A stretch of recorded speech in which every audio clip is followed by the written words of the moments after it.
The letter arrived on a Tuesday morning, slipped beneath the station door like something shameful. Naomi Whitlock found it before she'd even started the coffee. She recognized the handwriting immediately. Sharp, impatient strokes that belonged to her brother-in-law, Gerald Whitlock, a man who had never once visited her at Red Cedar Depot, but had never once forgotten that the land the station sat on carried her late husband's name in the deed. She opened it, standing right there in the doorway, cold air pushing against her back. The property assessment has been filed. The railroad company will receive formal notification that the land lease attached to Depot Parcel 7 is being contested. As Thomas's next of kin and primary estate heir, I am entitled to pursue this matter. I suggest you consider your options carefully, Naomi. A woman alone cannot manage what a family should control. She read it twice. Then she set it on the ticket counter, poured herself a cup of coffee she didn't taste, and watched the 6:04 freight train roll through without stopping. She had managed this station for 9 years. She had never once asked Gerald Whitlock for anything. Now he was trying to take the only thing she had left. If this story already has your heart, hit that like button right now and drop your city or country in the comments below. I want to see how far this story travels. And if you don't want to miss what happens next, because I promise you, this one gets harder before it gets better, subscribe to this channel and follow along until the very end. Stories like this one don't come around often. Don't let this be the one you walked away from too soon. The Red Cedar Railway Depot sat at the edge of everything. That was how Naomi had always thought of it. Not the edge of town, though it was that too. The edge of whatever came before and whatever came after. The exact point where travelers stopped being who they were and hadn't yet become who they were going to be. She had spent 9 years standing at that edge, logging their arrivals and departures in a ledger with careful ink. And somewhere in the middle of all that careful work, she had stopped asking what edge she herself was standing on.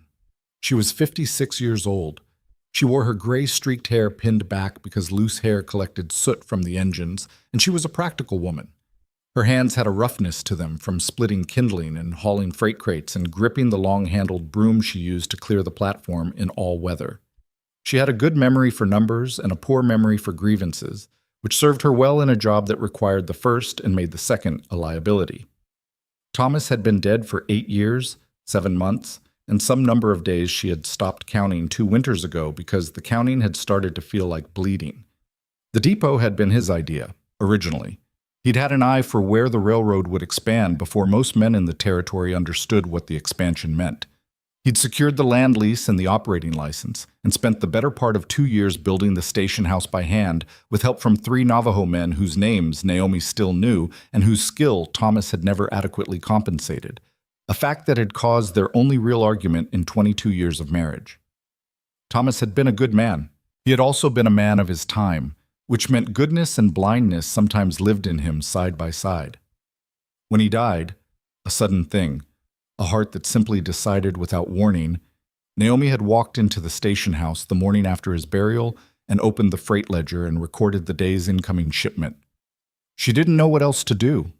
The ledger was there. The train was coming. The work was real in a way that grief wasn't yet, and she had understood in some animal part of herself that the work was the only rope she had to hold on to. 9 years later, she was still holding it. Gerald Whitlock's letter changed things. Not immediately. Naomi was not a woman given to immediate reactions, which some people mistook for coldness, and which was actually the opposite, a discipline she had developed because her reactions, when they came, ran deeper than most people expected. She tucked the letter under the ticket ledger and spent the rest of the morning doing exactly what she always did. The 7:15 passenger train arrived 4 minutes late due to a blown coupling south of Elkhorn Pass. She logged it, issued arrival tickets to the 3 passengers disembarking, and helped an elderly woman with a hat trunk that was too heavy for her to manage alone. A freight delivery of dry goods for Hennessy's Mercantile arrived on the same train, and Naomi checked each crate against the manifest with the particular attention she gave to Hennessy's orders, because the man had once tried to claim a short shipment that her ledger clearly showed had arrived complete, and she had learned that documentation was its own form of argument. By noon, she had swept the platform, repaired a cracked shutter on the waiting room window with a strip of rawhide and 2 tacks, and eaten half a biscuit over the ticket counter while reviewing the afternoon schedule. She had not thought about Gerald's letter once, or so she told herself. The truth was that she had thought about it constantly, in the way you think about a sore tooth, not by reaching toward it, but by feeling its presence in everything you did, that low thrum of awareness that something had been disturbed and would need attending. Gerald Whitlock was Thomas's younger brother. He was 51 years old, lived in Cheyenne, and had visited Red Cedar exactly twice in the years since Thomas's death, once to attend the burial, at which he had spent more time talking to the railroad company's regional manager than to his sister-in-law, and once 3 years later to quote-unquote check on things, during which visit he had walked through the station with the particular expression of a man calculating worth. He had a cattle brokerage in Cheyenne that Naomi gathered was doing adequately but not exceptionally, and he had a wife named Pauline who sent Christmas cards with a printed signature. What Gerald had never done, in 9 years, was involve himself in the station's operation. What Gerald had never done was contribute a single hour of labor or a single dollar of capital to the business that Naomi had kept running through 2 droughts, a regional economic contraction, and one summer when a cholera scare had reduced passenger traffic to near zero and she had survived on freight revenue and the small vegetable garden she kept behind the station house. What Gerald had apparently decided to do now was contest the land lease. Naomi found out what that meant precisely at 3 in the afternoon, when she walked the 2 blocks to the office of a lawyer named Everett Crane, who handled most of the legal affairs in Red Cedar that couldn't be handled by common sense alone. Crane was a thin man in his early 60s with a habit of removing his spectacles when conversations became serious, as though the information required clearer vision than the lenses could provide. He read Gerald's letter with his spectacles on, then removed them. "He's claiming the land lease reverted to the family estate when Thomas died," Crane said. "He's arguing that your operation of the station these past 9 years has been, as he puts it, informally maintained rather than legally established. Thomas left the lease to me." "He did. In a document that Gerald's attorneys are apparently prepared to argue was not properly executed under territorial property law. Specifically," Crane turned the page, "they're claiming Thomas lacked the legal authority to assign the lease without the railroad company's explicit written consent, and that absent such consent, the assignment is void." Naomi sat very still. "The railroad company's regional office approved my operation of the station. I have correspondence. Correspondence expressing no objection is different from formal written consent to a lease assignment. That is a very thin distinction. Most profitable legal arguments are." Crane set the letter down. "I want to be straightforward with you, Mrs. Whitlock. Gerald's case is not strong, but it is not nothing. A territorial judge could conceivably find in his favor, particularly given that the original lease was drafted in Thomas's name alone." "What happens if he wins?" Crane looked at her over his removed spectacles. "The lease reverts to the estate. Gerald, as primary estate heir, controls the estate. He could renegotiate the lease directly with the railroad company, potentially under his own name, and you would have no legal standing to remain as operator." Naomi heard that. She let it sit in the room for a moment. "How long do I have?" "He's filed a contest with the Territorial Land Office.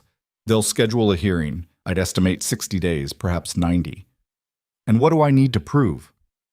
"That Thomas's assignment was made in good faith and with the railroad company's knowledge and tacit approval, and that your 9 years of operation constitute a legitimate established interest that should be protected regardless of the original document's technical deficiencies."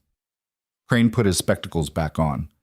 "You'll need documentation, correspondence with the railroad company, payment records, any written communication from the regional office that acknowledges your authority as operator."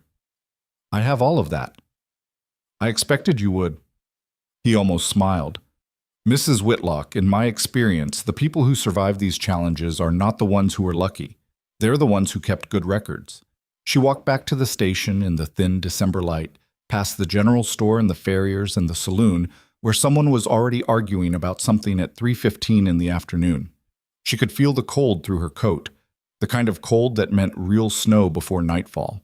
She had firewood stocked, and the waiting room stove was drawing well, and the 5:40 from the north would arrive in 2 hours and 22 minutes. She had work to do. She had also, she understood now, a fight on her hands. And fighting was not something she had done much of in 9 years of careful, solitary survival. She had endured. She had adapted. She had kept her head down and her ledger clean and trusted that the honest conduct of her work was armor enough against whatever the world might throw at her. Gerald's letter suggested she had trusted wrong. The 5:40 arrived on time, which was unusual and which Naomi noted with the minor satisfaction she always took from punctuality. It carried 6 passengers, 2 of whom were continuing on the next morning, and a crate of agricultural equipment addressed to a farm north of town. She helped a young woman with 2 children manage their bags, while the children ran along the platform despite their mother's increasingly strained requests that they stop. And Naomi did not say anything to the children because they were tired and had been on a train for hours, and children were supposed to run sometimes. It was while she was logging the freight manifest that she heard the boots. She had learned, over 9 years, to know the difference between footsteps. Passengers moved with hesitation. They were in a new place and unsure of the geography. Locals moved with the particular confidence of people who knew exactly where they were going and were not particularly pleased about needing to get there. Freight handlers moved with the flat, heavy step of men carrying weight or about to. These boots were different. They came down the platform with a deliberateness that wasn't hurried but wasn't tentative either. The step of a man who had decided on a direction and was simply proceeding with it. She looked up. He was perhaps 60, though the frontier had a way of adding years to men's faces that made exact estimates unreliable. Broad through the shoulders in the way of men who had spent their lives doing actual physical work rather than supervising it. He wore a canvas coat that had seen considerable weather and a hat that had been good once and still was, just differently. He carried a single weathered suitcase, and he was looking at the station house with an expression that was hard to read, not quite relief and not quite wariness, and something in between that she didn't have a word for. He came to the ticket window. "Excuse me," he said. His voice was the kind that came from low in the chest. "Is the cafe still serving?" Naomi glanced at the clock on the wall. "Closed at 5. Train was late." He accepted that without complaint, which she noted.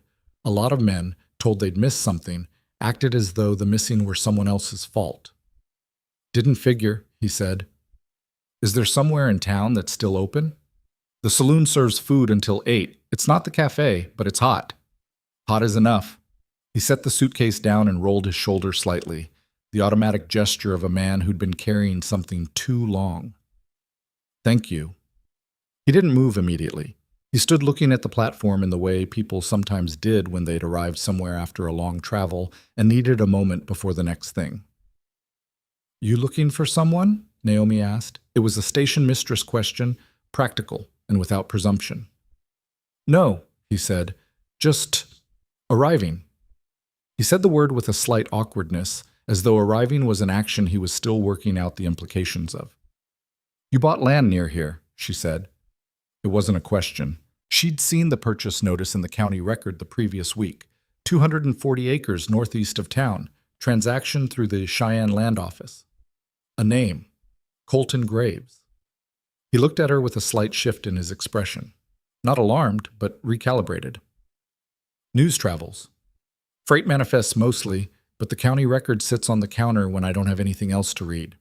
She closed the freight ledger. "Naomi Whitlock. I run the depot." "Colton Graves." He picked up the suitcase again. "The land's been sitting since September. Needed to get things settled first." He paused. "In Cheyenne." She didn't ask what things. People who wanted to say more said more. "The hotel is 2 blocks north, left at the farrier's," she said. "Tell Edgar you're settling on the northeast quarter. He'll give you the rate for residents rather than travelers." Something in his expression shifted again. "Is that usual?" "It's what makes sense. You're not passing through." She pulled the arrival log toward her and began the closing entry for the 5:40. "Welcome to Red Cedar, Mr. Graves." He stood there another moment. She did not look up because the log required attention, and also because she had learned that some conversations ended better when you gave them permission to end. "Thank you," he said again, and she heard the boots move away down the platform, deliberate and unhurried, in the direction of town. She finished the entry. She locked the freight office. She banked the waiting room stove and checked the platform one last time before closing. The snow began as she was locking the outer door, fine and serious, the kind that meant business. She stood on the empty platform for a moment with the key in her hand, looking down the tracks where they disappeared into the dark. The rails caught the last of the light and held it for a moment, silver and thin, before the dark took that too. Gerald's letter was still under the ticket ledger. 60 days. Maybe 90. She went inside, turned up the lamp, and pulled out the correspondence file she kept in the bottom drawer of the freight desk. The one that held every letter she'd received from the railroad company in 9 years. Every acknowledgement, every operational notice, every mundane piece of paper that had seemed at the time like administrative tedium and now looked, potentially, like the record of her right to exist here. She started reading from the beginning. She was still reading 2 hours later when she heard boots on the platform again. She didn't move immediately.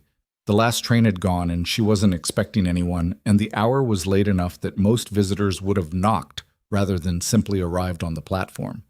But she recognized the deliberateness of the step. She opened the door. Colton Graves was standing on the platform with a piece of firewood under each arm and an expression that suggested he was aware this was an irregular thing to be doing. "The hotel's woodpile was overstocked," he said. "I figured the station could use some." Naomi looked at him, then at the wood, then back at him. "The saloon was closed when I arrived," he said. "Edgar gave me a plate from his wife's kitchen instead. She sent extra." He held up a cloth-wrapped parcel that she hadn't noticed because of the firewood. "I didn't know if you'd eaten." She had not eaten, as it happened.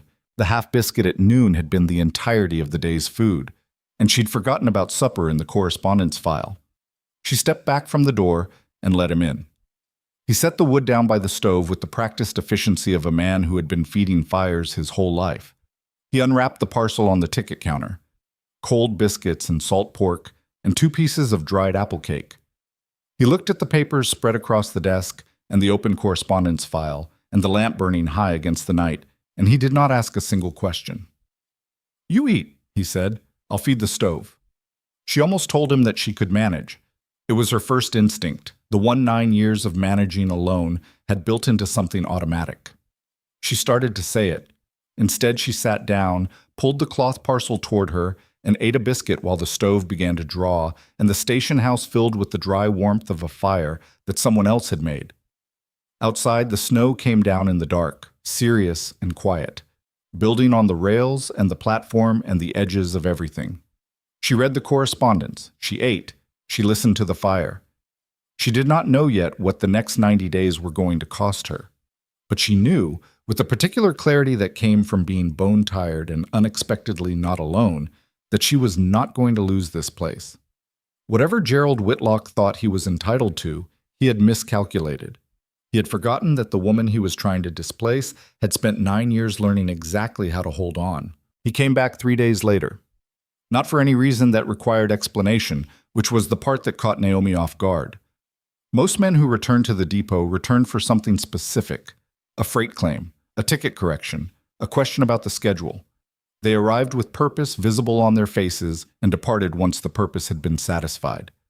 That was the natural transaction of a railway station, and Naomi had long since organized her understanding of human contact around it.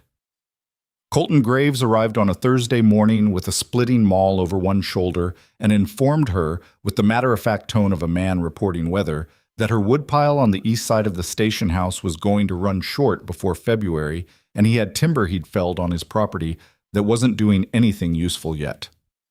"I didn't ask for that," she said. "No," he agreed. He set the maul down against the station wall.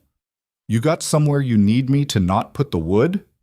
She looked at him for a moment. He was not performing helpfulness.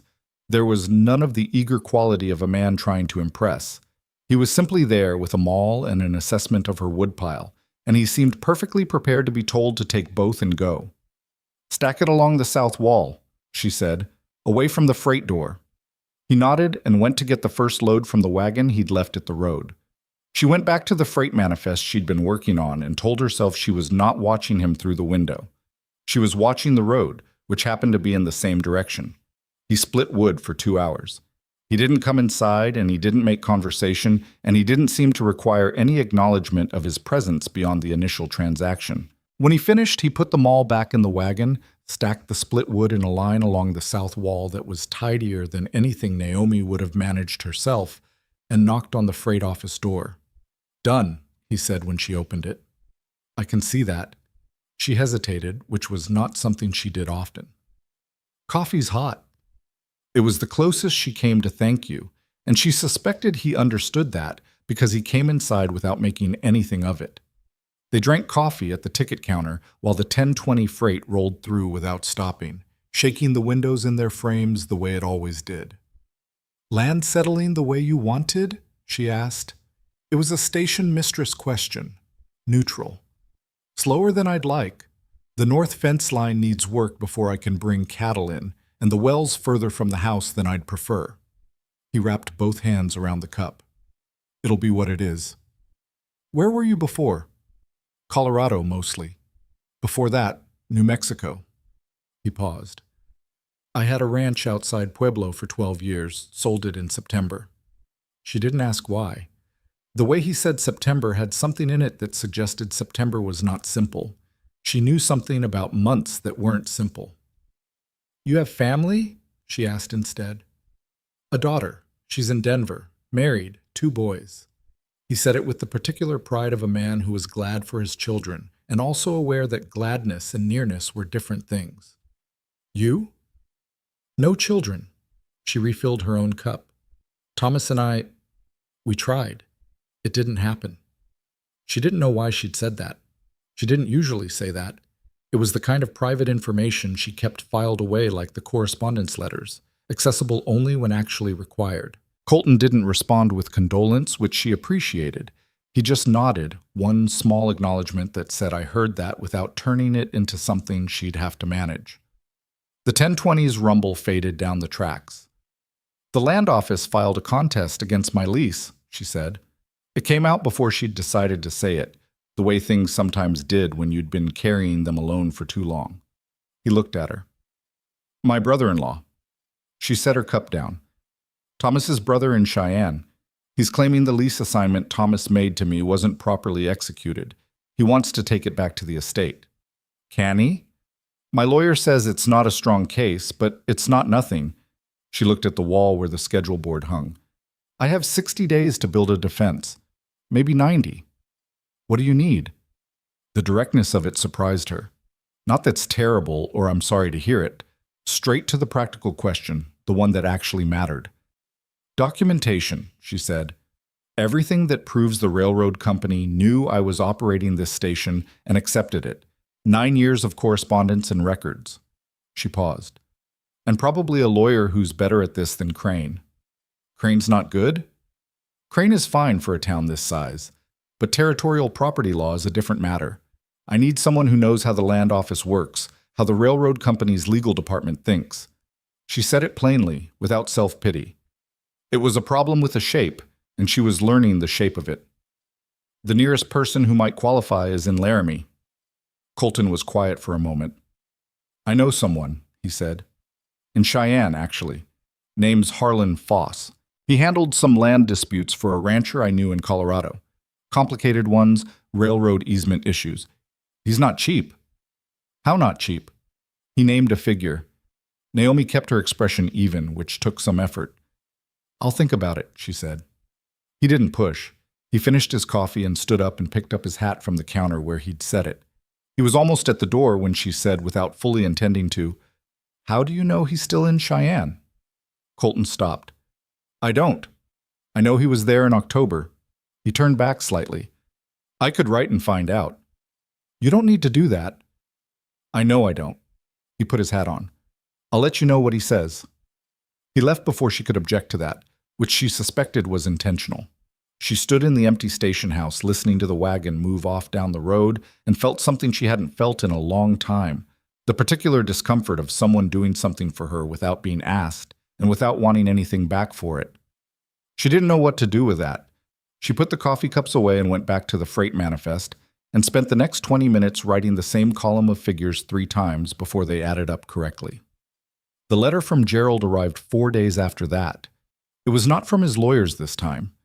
It was from Gerald himself, in that cramped handwriting that pressed too hard on the page, and it was addressed to the Red Cedar Depot station mistress rather than to Naomi by name, which was either an oversight or a statement.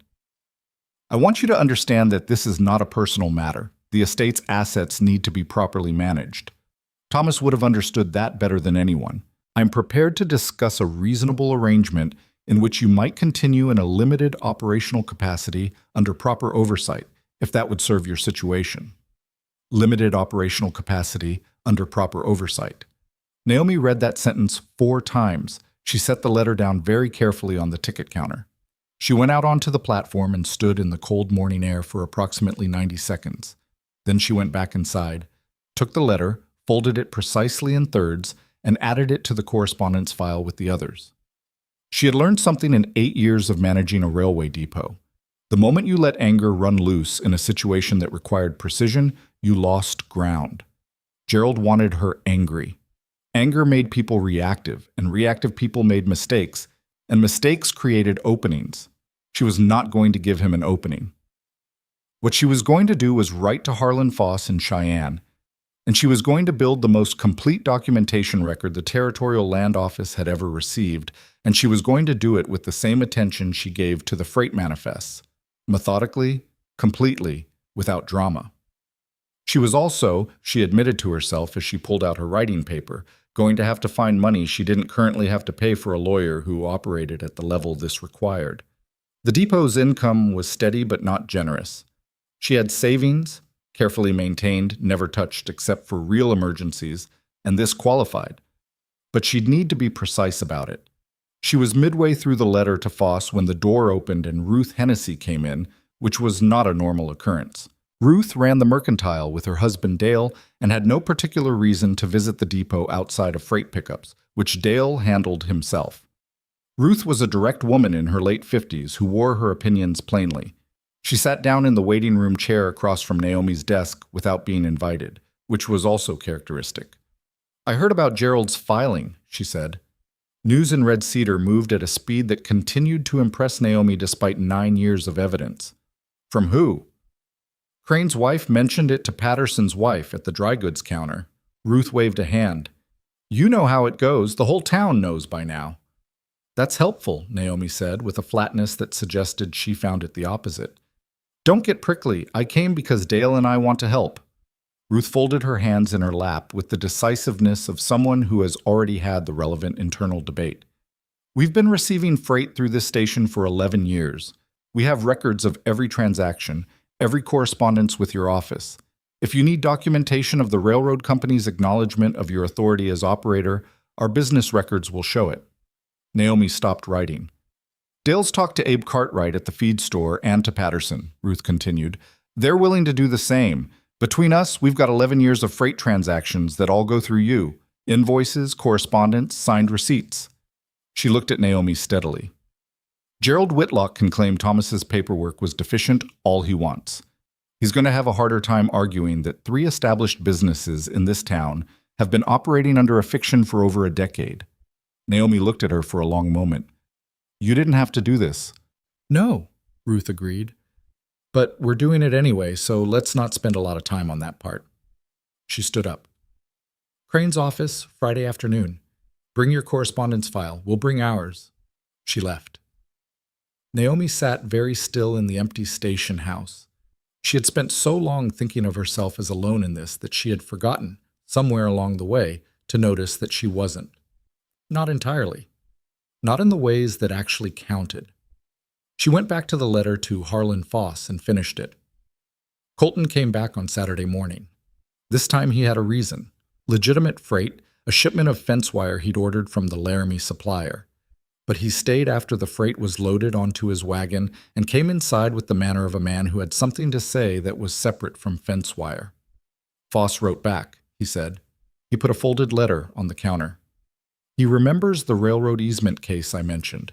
Says he'd be willing to review your situation for a consultation fee and take the case if it's as you've described. He's in Cheyenne through the end of January." Naomi picked up the letter and read it. Foss's handwriting was precise and his language was the kind that said, "I know exactly what I'm doing," without needing to announce it.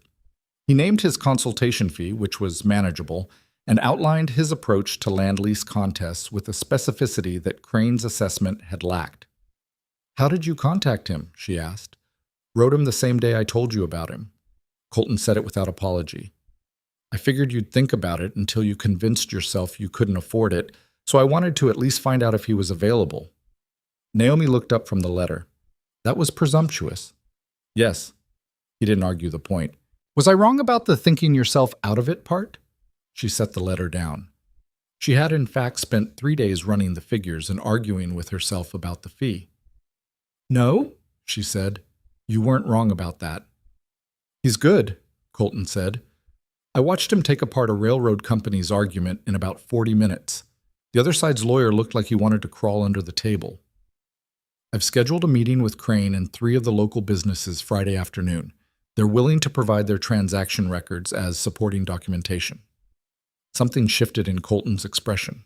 A brief, unguarded response that was somewhere between surprise and respect. He covered it quickly. "That's more than I expected." "Why?" He considered that honestly. "I've seen towns close ranks around people before. I've also seen towns let good people get run over because nobody wanted the trouble of taking a side." He paused. "This town is choosing the first." "Ruth Hennessy is not someone who does things halfway," Naomi said. "She's not the one who built 11 years of trust with those businesses." He said it simply, without flourish, and moved on before she could respond to it.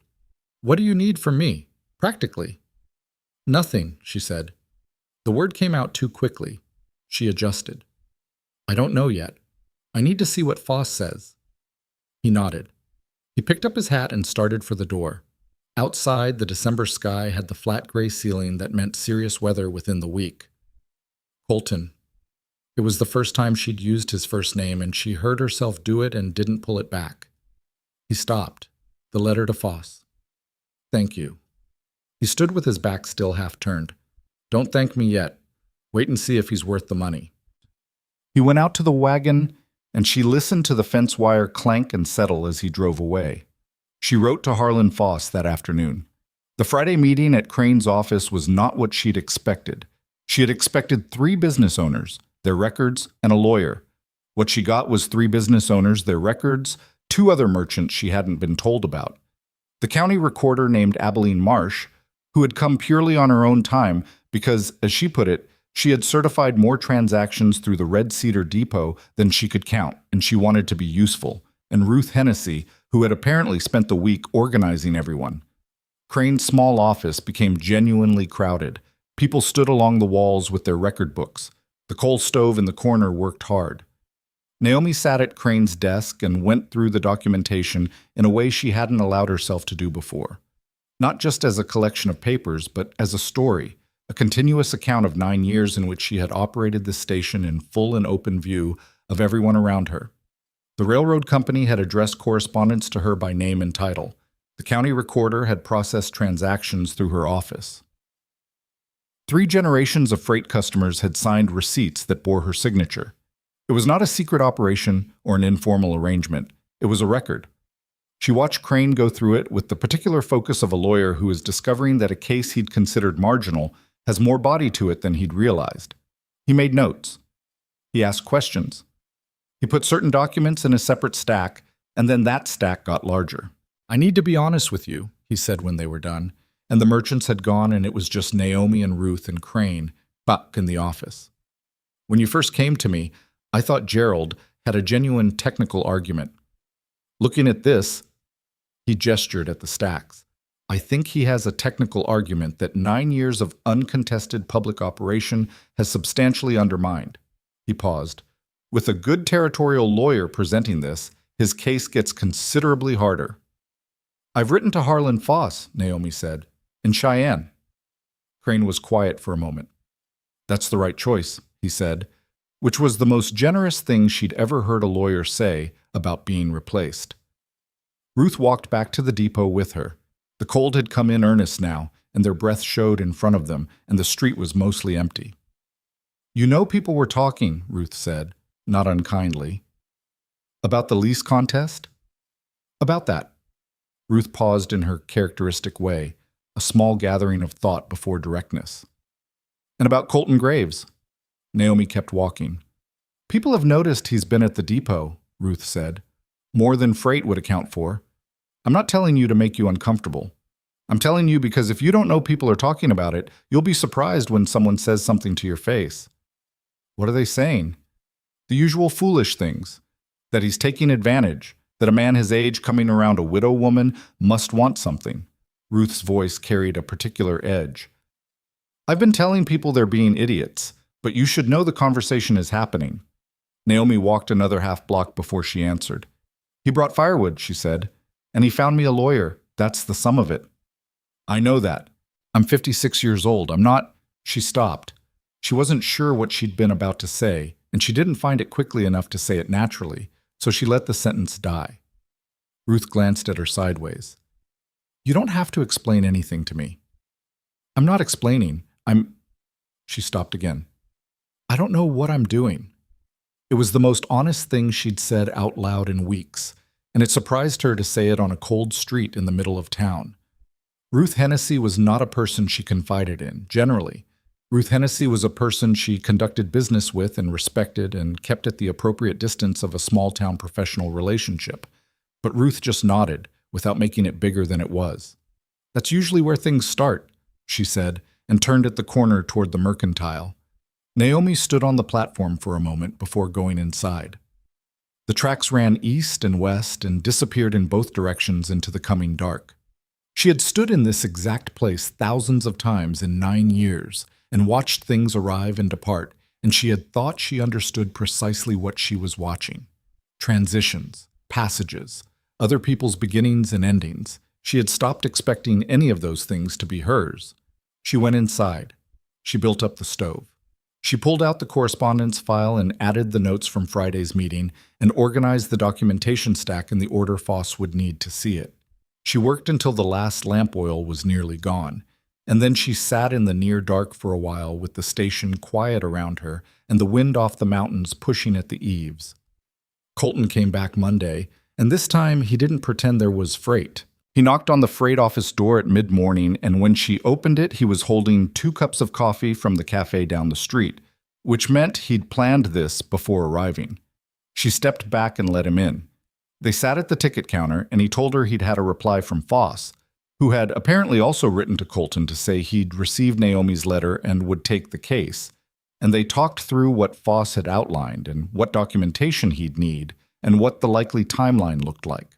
It was a practical conversation, the kind she was good at, and somewhere in the middle of it she realized that she felt steadier than she had in 3 weeks, and that the steadiness had something to do with sitting across from a person who treated her problems as problems worth thinking seriously about. Foss says the critical document is the 1879 letter from the railroad company's regional office, Colton said. He'd read Foss's letter carefully enough to retain the specifics, which she noticed. The one that addressed you by name as station operator. He says that's the foundation. Everything else builds on it. I have it. I've had it for 9 years. He'll want the original. He'll get it. She looked down at the file spread on the counter. Gerald is going to push harder when he realizes I've lawyered up at this level. He'll know someone helped me find Foss. Colton shrugged. Let him. He might try to complicate your land purchase. If he finds out you're... She stopped. If he finds out I'm what? She met his eyes. They were steady and a particular shade of weathered gray-brown that she'd been carefully not noticing for 3 weeks. Involved, she said. He was quiet for a moment. My land purchase went through the Cheyenne office and it's fully recorded. Gerald Whitlock's got no reach into that. He paused. And I'm not worried about Gerald Whitlock. You should be somewhat worried. He's not stupid. He's just entitled, Colton said. Yes. She picked up her cup. Men who feel entitled to things they didn't build are often more dangerous than men who are simply greedy. Greedy men make calculations. Entitled men make crusades. Colton looked at her with that recalibrated expression she'd noticed the first night, like she'd said something he was filing away.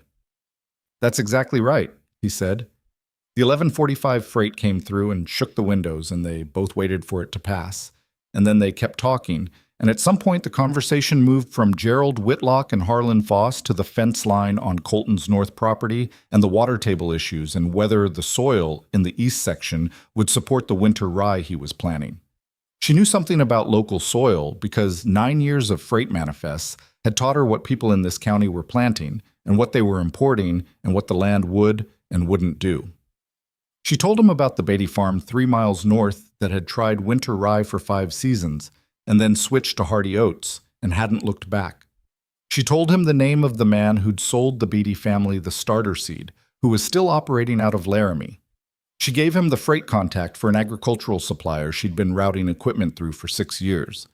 He wrote it all down in a small notebook he pulled from his coat pocket. At some point, she realized they'd been talking for 2.5 hours, and the afternoon light had shifted and she hadn't started on the afternoon schedule review. "I'm keeping you from work," he said. He'd noticed the same thing.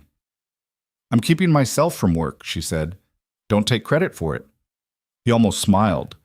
It changed his face enough that she looked away. He packed up to leave and she went back to the schedule, and they moved around the small space without difficulty, the way you moved around someone you'd somehow gotten used to without deciding to. He was at the door when she said, "The documentation meeting went well. Crane thinks the case is stronger than he initially told me." "Good." He put his hat on. "It wouldn't have been as strong without Foss." She kept her eyes on the schedule board. "And I wouldn't have known about Foss without you." "You'd have found someone." "Maybe." She looked at him then.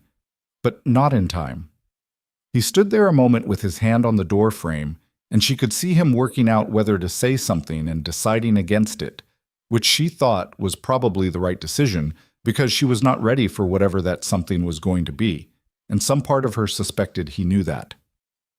"Tuesday I'm hauling timber from the northeast section," he said. "I'll have extra hands helping. If any of it's the right cut for station repairs, I noticed the freight door frame needs new wood. I can set some aside." It was the most oblique way possible to say "I'll be around," and she understood it perfectly, and she said, "The frame needs 8-foot lengths, at least 2 inches thick." "I'll keep an eye out," he said. He went out into the December cold and she listened to his boots on the platform until they faded, and then she sat very still in the station house that she had built a life in and was fighting to keep, and she thought about entitled men who made crusades, and about practical men who showed up with firewood and lawyers, and about the difference between surviving a thing and actually living through it. Outside, the wind picked up off the mountains. The rails hummed faintly with it, a low sound like something about to arrive. She pulled the schedule toward her and went back to work. Harlan Foss arrived on the Wednesday train. Naomi had expected someone who looked like a territorial lawyer, some combination of city-pressed suit and professional remove, the kind of man who carried his authority in his posture. What stepped off the 215 from Cheyenne was a heavy-set man in his mid-50s wearing a coat that had seen field work and carrying a leather satchel so full it strained at the buckles. He had a thick gray mustache and the eyes of someone who had spent a long career reading documents for what they didn't say as much as what they did. He shook her hand once, firmly, and looked at the depot with the assessing expression of a man cataloging facts. "This the building in question?" he asked. "The land beneath it primarily?" "The building is mine outright." "Show me the property line markers." She showed him. He walked the perimeter of the depot lot in the cold without complaint, looked at the fence posts, looked at the road, looked at the tracks. He made no notes. He seemed to be doing all his recording internally. Back inside, he sat at the ticket counter with his satchel open and his coat still on and went through her documentation with a speed that suggested he was not reading so much as confirming things he'd already partly constructed from her letter. He stopped twice, once at the 1879 letter from the regional office, which he held up to the window light and read 3 times, and once at a freight manifest from 1881 that bore a railroad company stamp she'd forgotten was there. "The stamp," he said. "You have others like it?" "On every manifest the company generated directly. I have them going back to 1880. He looked at her over the manifest. "You kept every one." I keep everything. He set the manifest down. Gerald Whitlock's lawyers are arguing technical deficiency in the lease assignment. What they're not prepared for is evidence of continuous, public, acknowledged operation spanning nearly a decade. Every one of these documents with a railroad company notation is evidence that the company knew who was running this station and dealt with her accordingly. He tapped the 1879 letter. This one is particularly useful. They addressed you as station mistress, not Thomas's representative, not acting operator, station mistress. That's a title of authority, and they used it a year after Thomas died. Will it be enough? Foss leaned back slightly. The land office hearing is in 41 days. I need to depose the railroad company's regional manager. Find out whether the company has any written objection to your operation in their records. My experience says they don't, because if they did, they'd have acted on it years ago. He paused. I also need the original lease document. Crane has a copy. The original is in the county records office. I need Abilene Marsh to certify a copy for the hearing. He began reassembling his satchel. The businesses you mentioned, Hennessy, Patterson, Cartwright. I need their records organized by year, with their signatures on a sworn affidavit of accuracy. Can you arrange that? Yes. By next Friday? Yes. He looked at her with the first sign of something approaching approval. Mrs. Whitlock, in my experience, the people who lose these cases lose them because they can't find their own records. You could find yours in the dark. He snapped the satchel shut. I've taken cases with worse foundations and won them. I've taken cases with better foundations and lost them. What matters now is execution. Then let's execute, she said. He almost smiled. I need a room for 2 nights, somewhere quiet. Edgar at the hotel gives residents a different rate than travelers. Am I a resident? You're working a case in this town. That's close enough. She picked up her pen. I'll send word ahead. He went to the hotel. She spent the rest of the afternoon making a list of everything Foss needed and working backward from Friday to figure out how to get it. The affidavits alone required coordinating 5 separate businesses, getting Crane's notary involved, and ensuring that the records were organized in the format Foss had specified rather than the format that had made sense to each individual merchant over the past decade. It was a substantial logistical problem. She had always been good at those. What she was not good at, and what she discovered over the following 3 days, was conducting that kind of coordination while also managing the normal daily operation of the depot, because the depot did not pause for legal proceedings. The 7:15 arrived. The freight came in. The passengers needed their tickets. The waiting room stove needed wood. The platform needed clearing after the second overnight snowfall of the week. By Thursday evening, she was running on 4 hours of sleep and a level of coffee intake that was starting to affect her hands. Colton found her at the freight desk at 8 in the evening, surrounded by affidavit forms and merchant records, her handwriting noticeably worse than its usual precision. He looked at the desk. He looked at her. He pulled up the spare chair from the waiting room without being asked and said, "Tell me which ones are done and which ones aren't." "You don't need to—" "Which ones are done?" she told him. He took the incomplete stack and began organizing them by the year-by-year format Foss had specified, which he'd apparently memorized from a conversation she'd summarized for him earlier in the week. His handwriting was not elegant, but it was clear, which was what actually mattered. They worked in silence for an hour, the lamp between them, the stove ticking in the corner.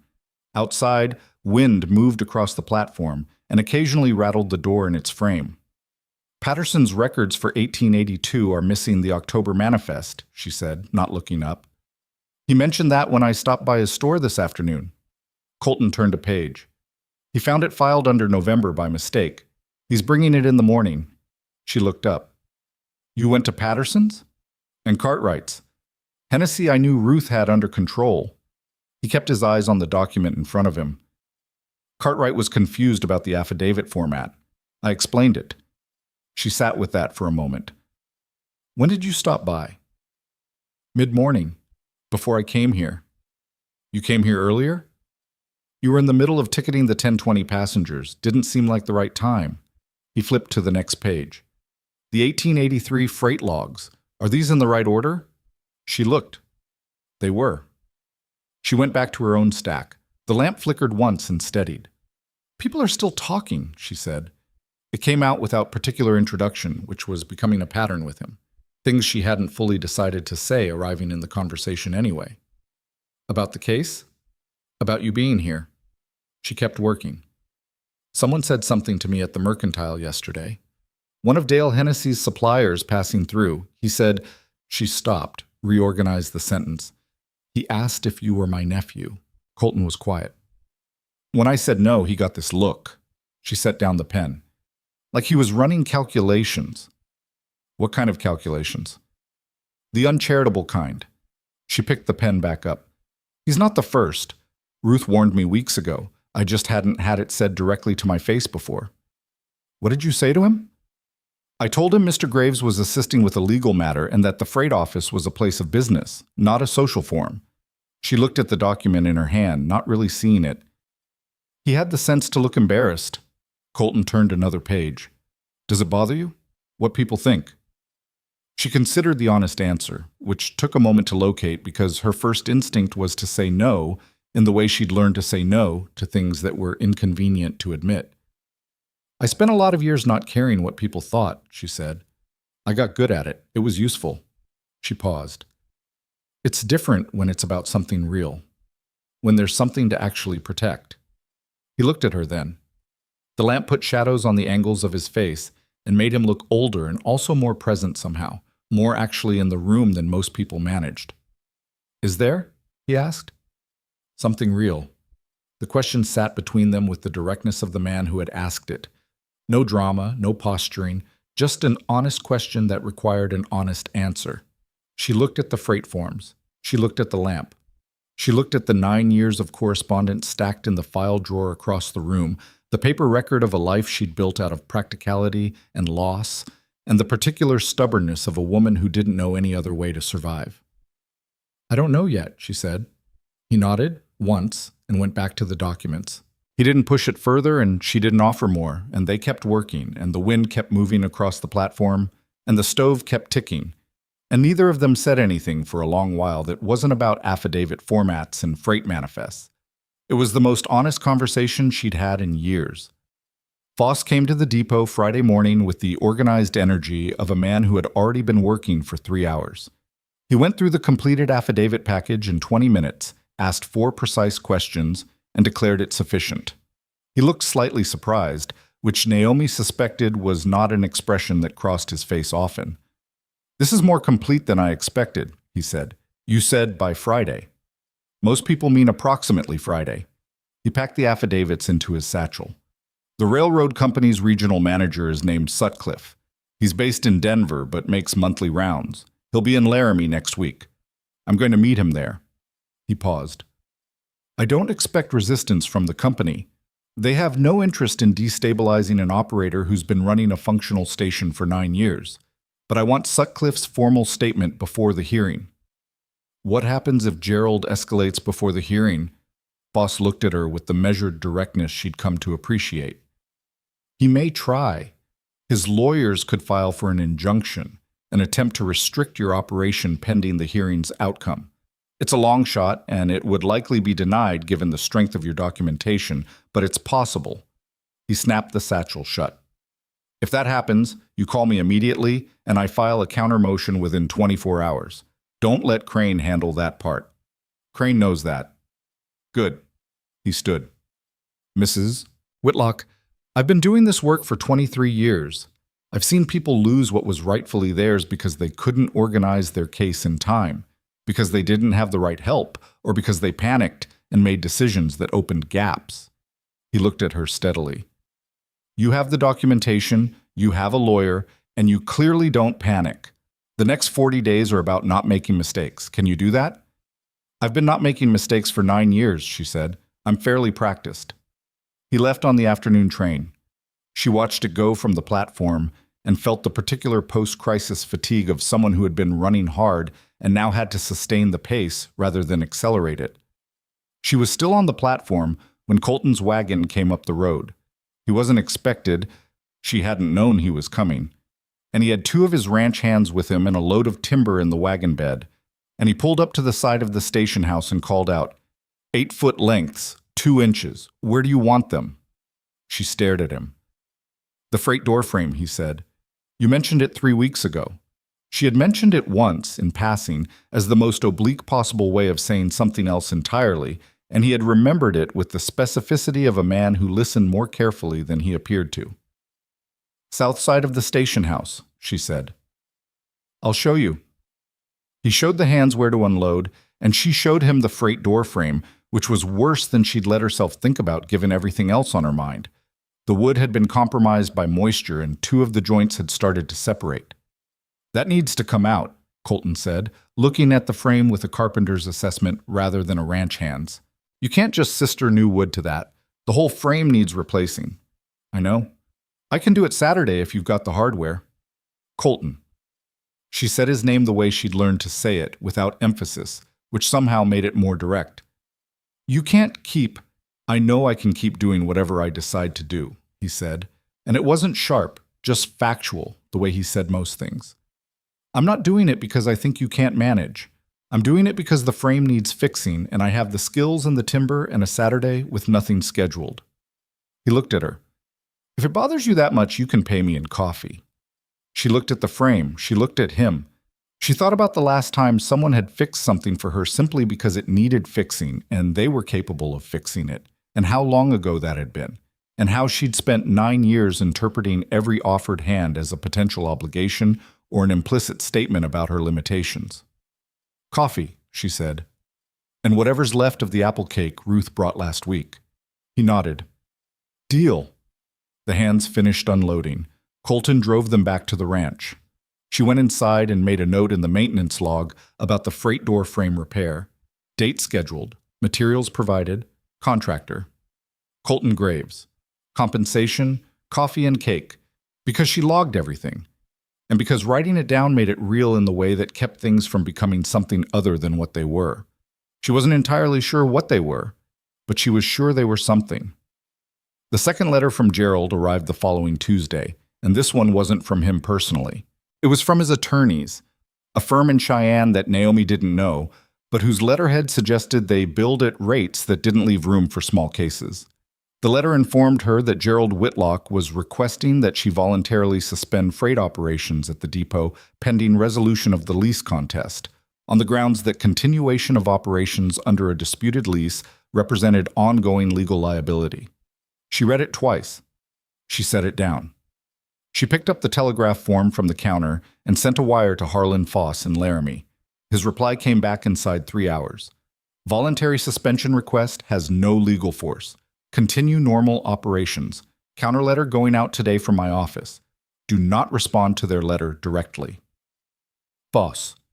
She pinned his wire to the station board next to the schedule where she could see it.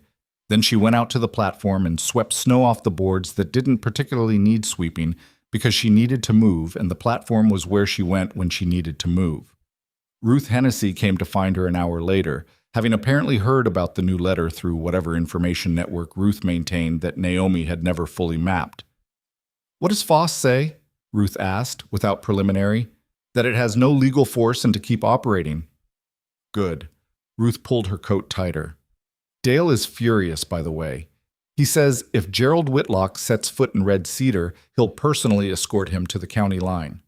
Dale is not going to do that. No, but he wants to. Ruth looked down the tracks. People here are not going to let this happen quietly, Naomi. I want you to understand that. You're not in this alone. Naomi stood with that. She had been in things alone for so long that being not alone felt like a foreign country. She understood the language, but kept reaching for the wrong words. I know, she said. It came out more simply than she'd expected. Ruth nodded. She went back to the mercantile. Naomi went back inside. Saturday, Colton came at 7 in the morning with his tools and spent most of the day on the freight door frame. He pulled the old frame out with the focused efficiency of a man who had taken things apart and put them back together enough times to know where the resistance was going to come from. The new frame went in straight and tight, and he mortised the joints rather than just nailing them, which was more work than strictly necessary and would last 20 years longer than what had been there before. She brought him coffee twice and the apple cake at noon. He ate standing up, looking at the work in progress, The way men who work with their hands assess things, not as a whole but in components, in the sequence of problems solved and still to solve. "Your hands are good," she said, before she'd thought about whether to say it. He looked at her. "At carpentry," she said, "you do it like someone who learned it young." "My father built houses," he said, "before he moved to cattle. He taught me both." He looked at the mortise joint. "Sometimes I miss the building more than the ranching." "Why did you choose ranching?" "The money was better." He said it without regret and without apology. "I had a family to support and the territory was opening up and cattle was where the money was. So I did cattle." He set down the coffee cup. "Sometimes you choose the life that makes sense, and sometimes the life that makes sense isn't the one you'd have chosen if sense wasn't the point." She thought about Thomas and his railroad instincts and the station he'd built, and how she'd never asked herself, in 22 years of marriage and 9 years after it, what she'd have chosen if she'd been the one choosing. The station was what she had. She had made it hers. That was different from having chosen it. "Do you regret it?" she asked. "The ranching." "Parts of it." He picked up a chisel. "Not the parts that were about the ranch. The parts that were about not being where I was supposed to be." He paused, and she had the sense he was working something out while he talked, the way some people did. "My wife, Eleanor. She died 4 years ago. She'd been sick a long time. After she was gone, I kept running the ranch for 3 more years because it was what I knew how to do." He set the chisel precisely against the wood. "Then I realized I was running it because I didn't know what I was supposed to do next. That's a bad reason to keep doing something." She understood that with a completeness that went through her before she could stop it. 8 years, 7 months, and whatever number of days she'd stopped counting. Doing what she knew how to do because not knowing what to do next was not the same as having a reason to stop. "Is that why you sold?" she asked. "Partly." He worked the chisel and the wood accepted it cleanly. "And partly because the land here was priced right, and the territory is different from Colorado, and I wanted different." He said the last word with a slight awkwardness, like a man not entirely accustomed to wanting things for their own sake. "I'm still working out what that means." "Different," she repeated. "Yeah." He fitted the piece of new wood to the frame with a precision that required both hands. "Different." She went back inside to the schedule review she'd been neglecting. She sat at the ticket counter with the afternoon departures in front of her, and she listened to the sound of a hammer on good wood, steady and deliberate, coming from outside. At 4 o'clock she went to close the freight window for the day, and she found him on the platform, tools packed, the new frame in place. He'd run a weather strip along the bottom that hadn't been there before, and she suspected had come from his own supply rather than anything she'd provided. She looked at the frame. The door hung perfectly. She opened it and closed it twice, and it moved the way a well-hung door moved, without hesitation and without drag. "Thank you," she said. She said it looking at him rather than at the door, which was harder than it sounds after a long time of finding it easier to address the practical thing rather than the person. He looked back at her. The afternoon light was going fast and the platform was cold, and he had a long drive back to the ranch, and he was standing in front of her with his tools at his feet and his expression doing that thing it sometimes did where she couldn't quite read all of it. "Naomi." Her name in his mouth had a different weight than it did anywhere else, and she'd noticed that for weeks without knowing what to do about it. "I need to say something." "All right." "I keep finding reasons to come here." He said it plainly, the way he said everything. "You know that, and I know that, and the reasons are real. The wood was real. The lawyer was real. The affidavits last Thursday were real. I'm not manufacturing things." He paused. "But I'd come anyway. Even if there wasn't a frame to fix or a document to organize, I'd find a reason because I'd want to be here, and I think you know that." She stood with the new door between them, her hand still on the frame. "I don't know what I'm supposed to do with that," she said, and her voice came out steadier than she felt, which was a skill she'd spent a lifetime developing and which was failing her slightly right now. "You don't have to do anything with it," he said. "I'm not asking for anything. I just didn't want to keep pretending the firewood was only about the firewood." She looked at his face in the failing light, the weathered lines, the gray at his temples, the particular steadiness of a man who had gotten past the age of performing emotions he didn't feel and had arrived at the age of simply having them. "The firewood was only partly about the firewood," she said. He didn't say anything, But something in him shifted, eased, the way a badly hung door eases when you rehang it right. "I'm in the middle of a legal fight," she said, "and I'm not a person who handles more than one complicated thing at a time gracefully. I know that. The hearing is in 29 days. I know that too." She looked at the new door frame, solid and properly joined. "After," she said. "After the hearing. Whatever comes next. After." He picked up his tools. He didn't smile, not exactly, but his face did something that was in the neighborhood of it. "I can work with that," he said. He went down the platform steps, and she stood in the doorway that now hung perfectly, watching him load the tools into the wagon. The cold came in around her, and the sky was the particular dark blue of a winter evening just before the first stars. She had told someone after in a way that meant more than the hearing. She had said it, and she had meant it, and she was not going to spend the next 29 days taking it back. She closed the door. It closed right. She went to feed the stove and review the morning schedule and do the 100 things the station needed, and she did all of it with a particular quality of attention she hadn't had in a long time. The attention of a person who is present in her own life rather than simply managing it. 29 days. She could hold on for 29 days. The blizzard came on a Thursday, 16 days before the hearing. It did not arrive the way most winter storms arrived in the territory.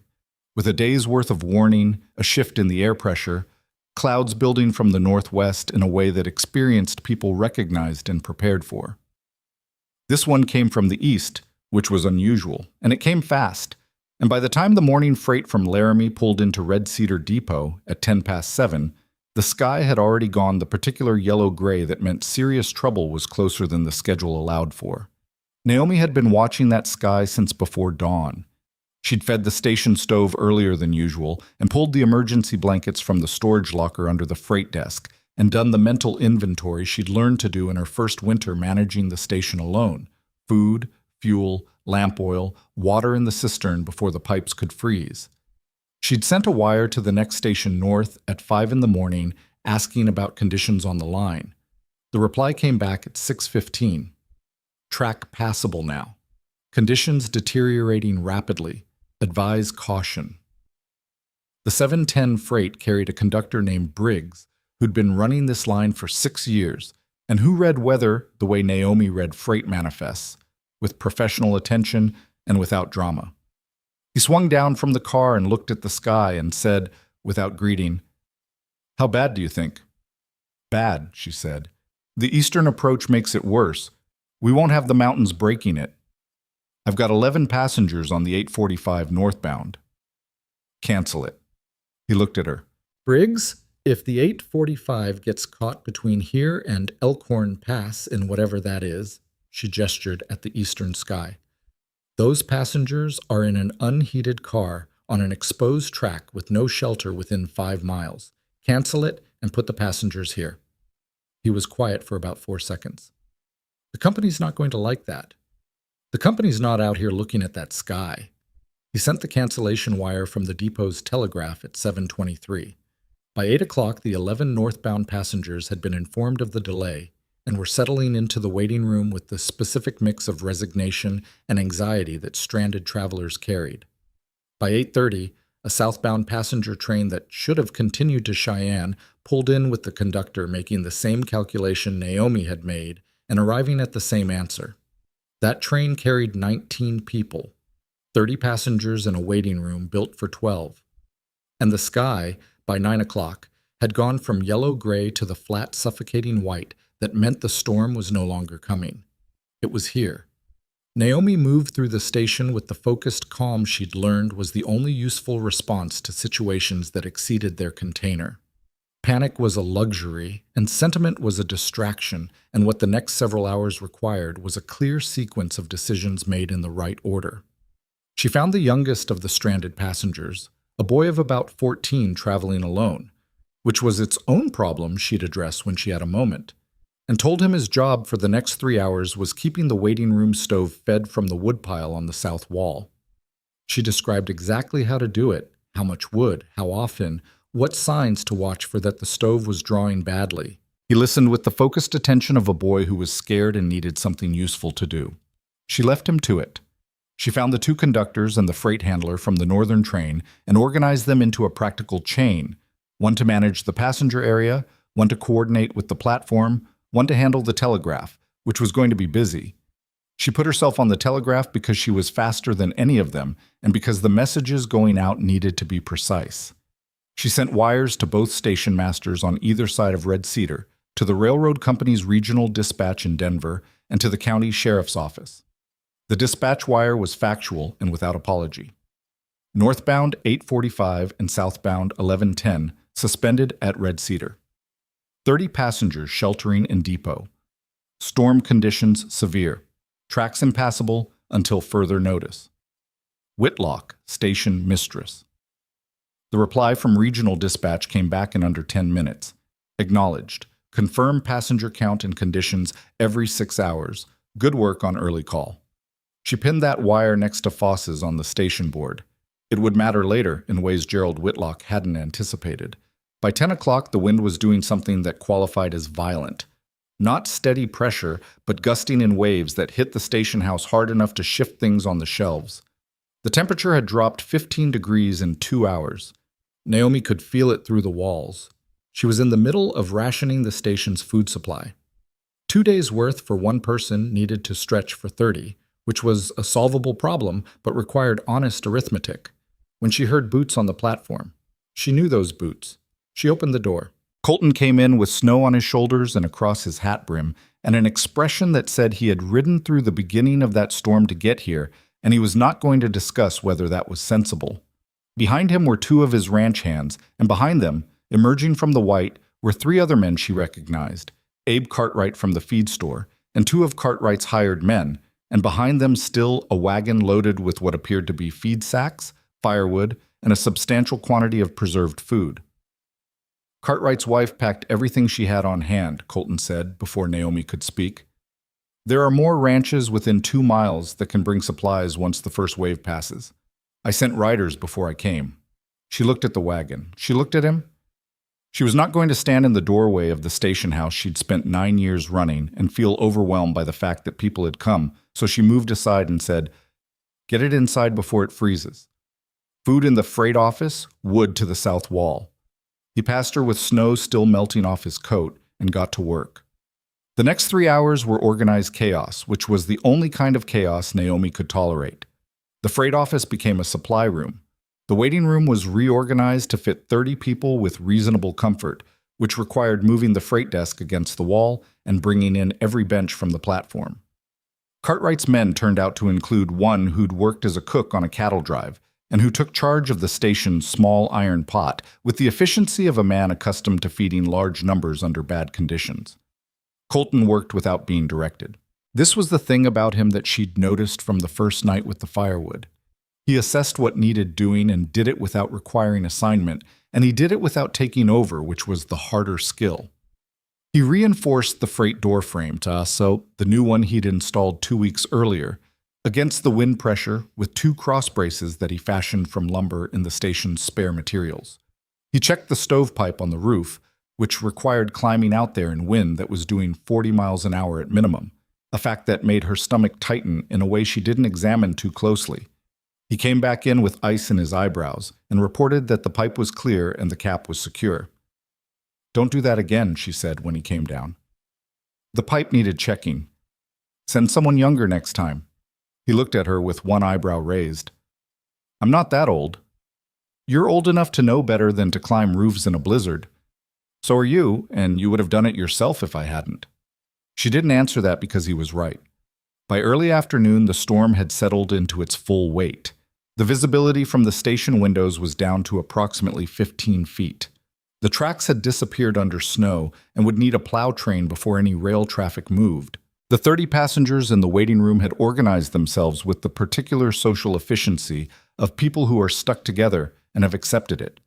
The cattle drive cook had produced something hot from the iron pot, and the boy with the stove job was taking it seriously, and 3 of the stranded passengers had turned out to know each other from a previous journey and were playing cards in the corner, which was keeping 4 other passengers entertained as spectators.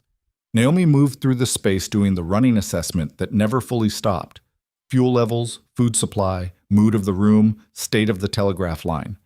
The telegraph was still working, which was more than she'd expected.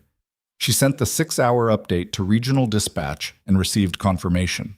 She found Colton in the freight office at mid-afternoon, sitting on an upturned crate, eating from a tin cup, his coat finally off for the first time since he'd arrived. He looked tired in the specific way of a man who had been running on purpose and was now briefly between tasks. She sat down on the freight desk chair across from him. She'd eaten nothing since before dawn, and the cup the cook handed her was something she didn't identify and didn't need to. It was hot, and it was food, and that was enough. "How are your animals?" she asked. It was a rancher's question. She'd been thinking about it since he arrived. "The hands who stayed have them in the barn. The horses are all right. The cattle are in the south pasture. They've got the windbreak from the ridge." He drank. "I've done what I can do from out there. Being useful here seemed better." "Your fence line? We'll need work after. That's after." He looked at the steam coming off his cup. "Naomi." The way he said her name had become a kind of signal, she'd noticed. It meant he was about to say something that required her actual attention rather than her professional attention. She looked at him. "Gerald's lawyers filed with the land office yesterday," he said. "I got a wire from Foss this morning before the lines went down. He wanted you to know they've added a supplementary argument." He set the cup down. "They're claiming that your failure to notify at the estate of significant operational decisions, specifically the decision to shelter passengers and suspend train service, demonstrates that you treat the station as personal property rather than leased property, and that this pattern of independent decision-making supports their case that the original assignment should be reviewed." She stared at him. "They're trying to use the storm. They're trying to use whatever happens in the next few days as evidence, whatever decisions you make here." He looked at her steadily. "Foss says to document everything, every decision, the time you made it, the basis for it, every wire you sent, every response you received." He paused. "He says the regional dispatch acknowledgement is significant. Good work on the early call." Those words, in an official wire from the company, describing your judgment. He says that's exactly the kind of thing that defeats their argument. Naomi was quiet for a moment.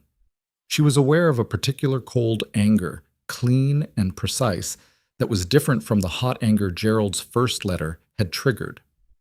That first letter had surprised her. This didn't. This was Gerald being exactly who he was, a man who would use a blizzard full of stranded passengers as a legal instrument, a man who would look at 30 people sheltering in a station house and see an opportunity. "You made a mistake," she said. Colton looked at her. "He filed that supplementary argument yesterday, before the storm got here.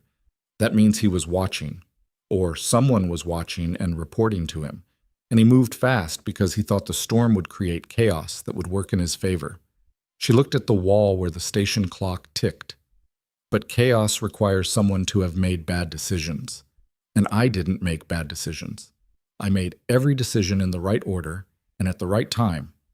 And I have documentation of all of it, including a wire from the company's regional dispatch using the words, 'good work.'" She paused. "He handed me the counter-argument." Colton was quiet for a moment. Then he said, "Foss said almost exactly the same thing. Foss is a good lawyer. You'd have made a good one yourself." She looked at him. He said it without flattery, as a simple observation, and it landed differently than a compliment would have, more like being seen than being praised. "My father thought women who understood legal language were dangerous," she said. "He meant it as a warning." He was right, just wrong about the danger being a problem. She almost smiled. It was a near thing. The storm held through the night and into the next day. Naomi slept in 2-hour stretches on the cot she kept in the back room for nights when the early trains required an early start, rising each time to check the stove, the telegraph, the overall state of the room. The 30 passengers adapted with varying degrees of grace. 2 were openly complaining by the second morning, which she had expected, and she handled them the way she handled difficult freight claims, with complete factual accuracy and a tone that left no room for negotiation. Colton slept on the floor of the freight office the first night and the waiting room bench the second, and she knew this because she saw him in both places during her checks, and she did not say anything about it because it was a situation, and situations required people to sleep where there was room to sleep. What she noticed, and what she didn't have words for at 3 in the morning when she was checking that the boy was keeping up with the stove, was that having someone else in the station during the night hours felt different than the 9 years of night hours she'd managed alone. Not easier, necessarily. Different. Like a room with an additional lamp, not brighter exactly, but differently lit, shadows in different places. On the third day, the storm broke. It didn't ease gradually the way some storms did, offering a polite transition. It stopped with an abruptness that left everyone blinking at the clarity of winter light coming hard off 3 feet of new snow. The telegraph lines were still up. The tracks were buried, but the plow train was already reported out of the southern station. Estimated time to Red Cedar, 4 hours. The 30 passengers, 3 days of shared hardship behind them, had arrived at that particular human state where strangers become temporary family, and the temporary family begins negotiating the moment of its dissolution. There were exchanges of information, addresses, names of relatives in common cities, recommendations for hotels in Laramie. The cattle drive cook had taught 2 women a technique for stretching stew that they were writing down on the backs of their ticket stubs. Naomi documented everything. She had started the log the morning of the first day. Every decision, time-stamped with notation of the reasoning and the result. By the third day, it was 14 pages in her clear, practiced handwriting. She added the regional dispatch wires, the cancellation confirmations, the supply inventory, the names and origins of all 30 passengers. She included a brief notation each day on passenger welfare and the measures taken. She had never kept documentation with a court hearing in mind before. She found she was good at it, which did not surprise her. She had spent 9 years keeping the kind of records that assumed someone, someday, might need to verify her decisions. The difference was that now she knew who that someone was. Ruth Hennessy arrived 2 hours after the storm broke, on foot through the snow, carrying a pot of actual soup, and followed by her husband Dale, who was carrying firewood that nobody needed anymore, but which he'd clearly decided to bring on principle. Ruth took one look at the waiting room and the organized remains of 3 days' worth of emergency operations and said, without particular ceremony, "I'll help clean up." Dale set the firewood down, looked at Colton, and said, "North fence on your property, Suds. I passed it on the way over. You've got 3 sections down." Colton nodded. "I know. After.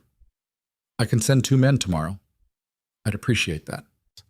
Naomi watched this exchange between 2 men she'd known for different lengths of time and in different contexts, and she observed that there was in it a quality of simple mutual regard that was entirely without performance. Dale Hennessy was offering labor because the fence was down, and Colton was a neighbor, and that was what neighbors did. Colton was accepting because the fence needed fixing and 2 more men would have the time. It was practical. It was also something else. The kind of thing that built community in the slow, unremarkable way that communities actually got built. Not through dramatic gestures, but through men showing up with firewood when the firewood wasn't needed anymore, and offering fence hands when the fence was down. She thought about Gerald in his Cheyenne office, filing supplementary legal arguments about her independent decision-making. She thought about what he would never understand, because it was not something that could be argued in a land office, that this station existed not just as a piece of leased property, but as the center of something. The point around which a community had organized its commerce and its travel and its connection to the wider world for over a decade. You couldn't deed that to an estate. You couldn't reassign it to a man in Cheyenne who had shown up twice in 9 years. The plow train arrived at 2:15 in the afternoon. The tracks were cleared. The 30 passengers boarded their respective trains with the particular mixture of relief and reluctant leave-taking that 3 days of emergency cohabitation produced. The boy who'd kept the stove shook Naomi's hand before he boarded, with the formal seriousness of a 14-year-old who has done something he is proud of and wants that acknowledged. She shook his hand back with equal seriousness and told him he'd done a good job. He boarded the northbound train with his shoulders 2 inches higher than they'd been 3 days ago. When the last passenger train cleared the station, the platform was quiet for the first time in 3 days. Naomi stood on it in the late afternoon sun, which had the thin crystalline quality of winter sun on new snow, and she breathed the cold air and felt the particular exhaustion that followed sustained effort, not depleted, but emptied out, scoured clean. She heard Colton's boots behind her. He stood beside her on the platform, looking at the tracks where they ran east toward the cleared sky. He had his coat on again, and his hat, and the look of a man who had work waiting at home and who was not yet moving toward it. 14 pages, she said. Of documentation? Every decision and its basis and its outcome, with the company wires. She looked at the tracks. Foss is going to like it. Gerald's lawyers are not. No. She paused. Harlan Foss wants to submit it to the land office as an exhibit, demonstration of established operational authority and professional judgment during an emergency. She looked sideways at him. Gerald tried to use the storm against me, and it's going to come out the other way. Colton was quiet for a moment. Then, are you ready for the hearing? 14 days. That's not what I asked. She turned to look at him directly. He was watching her with that specific attention he gave to things that required it. Not pressure, not urgency, just presence. Yes, she said. I'm ready. He nodded. The fence line, she said. You should get back. If Dale's sending men tomorrow, you'll need to be there. I know. He didn't move immediately. You could use a day off. I don't take days off. I know that too. He looked at her. After the hearing. That still stand? She held the word after the way she'd been holding it for the past 2 weeks. Carefully, like something she didn't want to drop. It still stands, she said. He picked up the tool bag he'd left by the platform railing. He went down the steps. At the bottom, he stopped and looked back at her in the way he sometimes did. A brief, direct look that said whatever it said without saying it in words, and she looked back the same way. And then he walked toward where he'd tied his horse, and she went inside to start the closing log for the day. She wrote it carefully. The storm's duration, the passenger count, the supply chain, the decisions, and their sequence. She wrote the date of Foss's wire about the supplementary argument and her assessment of Gerald's error in filing it. She wrote Dale Hennessy's offer of fence hands and the cattle drive cook's name, because she logged everything. At the bottom of the page, she wrote, Station operational. All passengers departed safely. No injuries, no significant property damage. Documentation complete. She looked at that last sentence for a moment. Then she added, Colton Graves present throughout. Assisted with structural reinforcement, fuel management, and general operations. Contribution substantial. She closed the log. She banked the stove. She checked the freight door frame, the new one, solid and properly joined, which had held through 3 days of blizzard without a gap. She turned out the lamp and stood for a moment in the dark station house that was hers, that had been hers for 9 years, that Gerald Whitlock was not going to take from her. 14 days. She was ready. The hearing was scheduled for a Tuesday, which Naomi had always considered the most neutral day of the week, not carrying the weight of a Monday or the anticipation of a Friday, just a plain workday that asked nothing of you beyond showing up and doing what needed doing. She took the Monday evening train to the county seat. Colton drove her to the depot for that train, which she had not asked him to do, and which she had also not told him not to do, a distinction that had become meaningful in the weeks since the blizzard. She'd arranged for Briggs, the conductor she trusted, to keep an informal eye on the station overnight. The depot would run without her for 1 day. She had never left it unattended for a full day in 9 years, and the discomfort of doing so now sat in her chest like a pebble she couldn't quite swallow. You're thinking about the freight log, Colton said as they drove. The 7:15 morning freight needs to be logged by whoever Briggs sends over. If they do it wrong, you can correct it when you get back. Incorrect logs compound. If the January tallies don't match, Naomi. He said it the way he'd learned to say it, which stopped the spiral without dismissing it. 1 day. 1 day, she agreed, and looked at the road instead of the direction of the depot. He carried her bag to the platform. The evening train was 5 minutes out. She could hear it. The platform was cold and mostly empty, just a freight handler and an elderly couple she didn't recognize going south. Foss will be there already? Colton asked. He wired yesterday. He's been in the county seat since Saturday, filing the final exhibits. She looked down the tracks. He said the railroad company's regional manager sent a written statement, Sutcliffe. She paused. Foss said it was His word was unambiguous. The company has no objection to my operation and has had none for 9 years. Then it's done. It's not done until the hearing officer says it's done. He looked at her. You're allowed to be cautiously optimistic. I'll be optimistic after. He almost said something to that.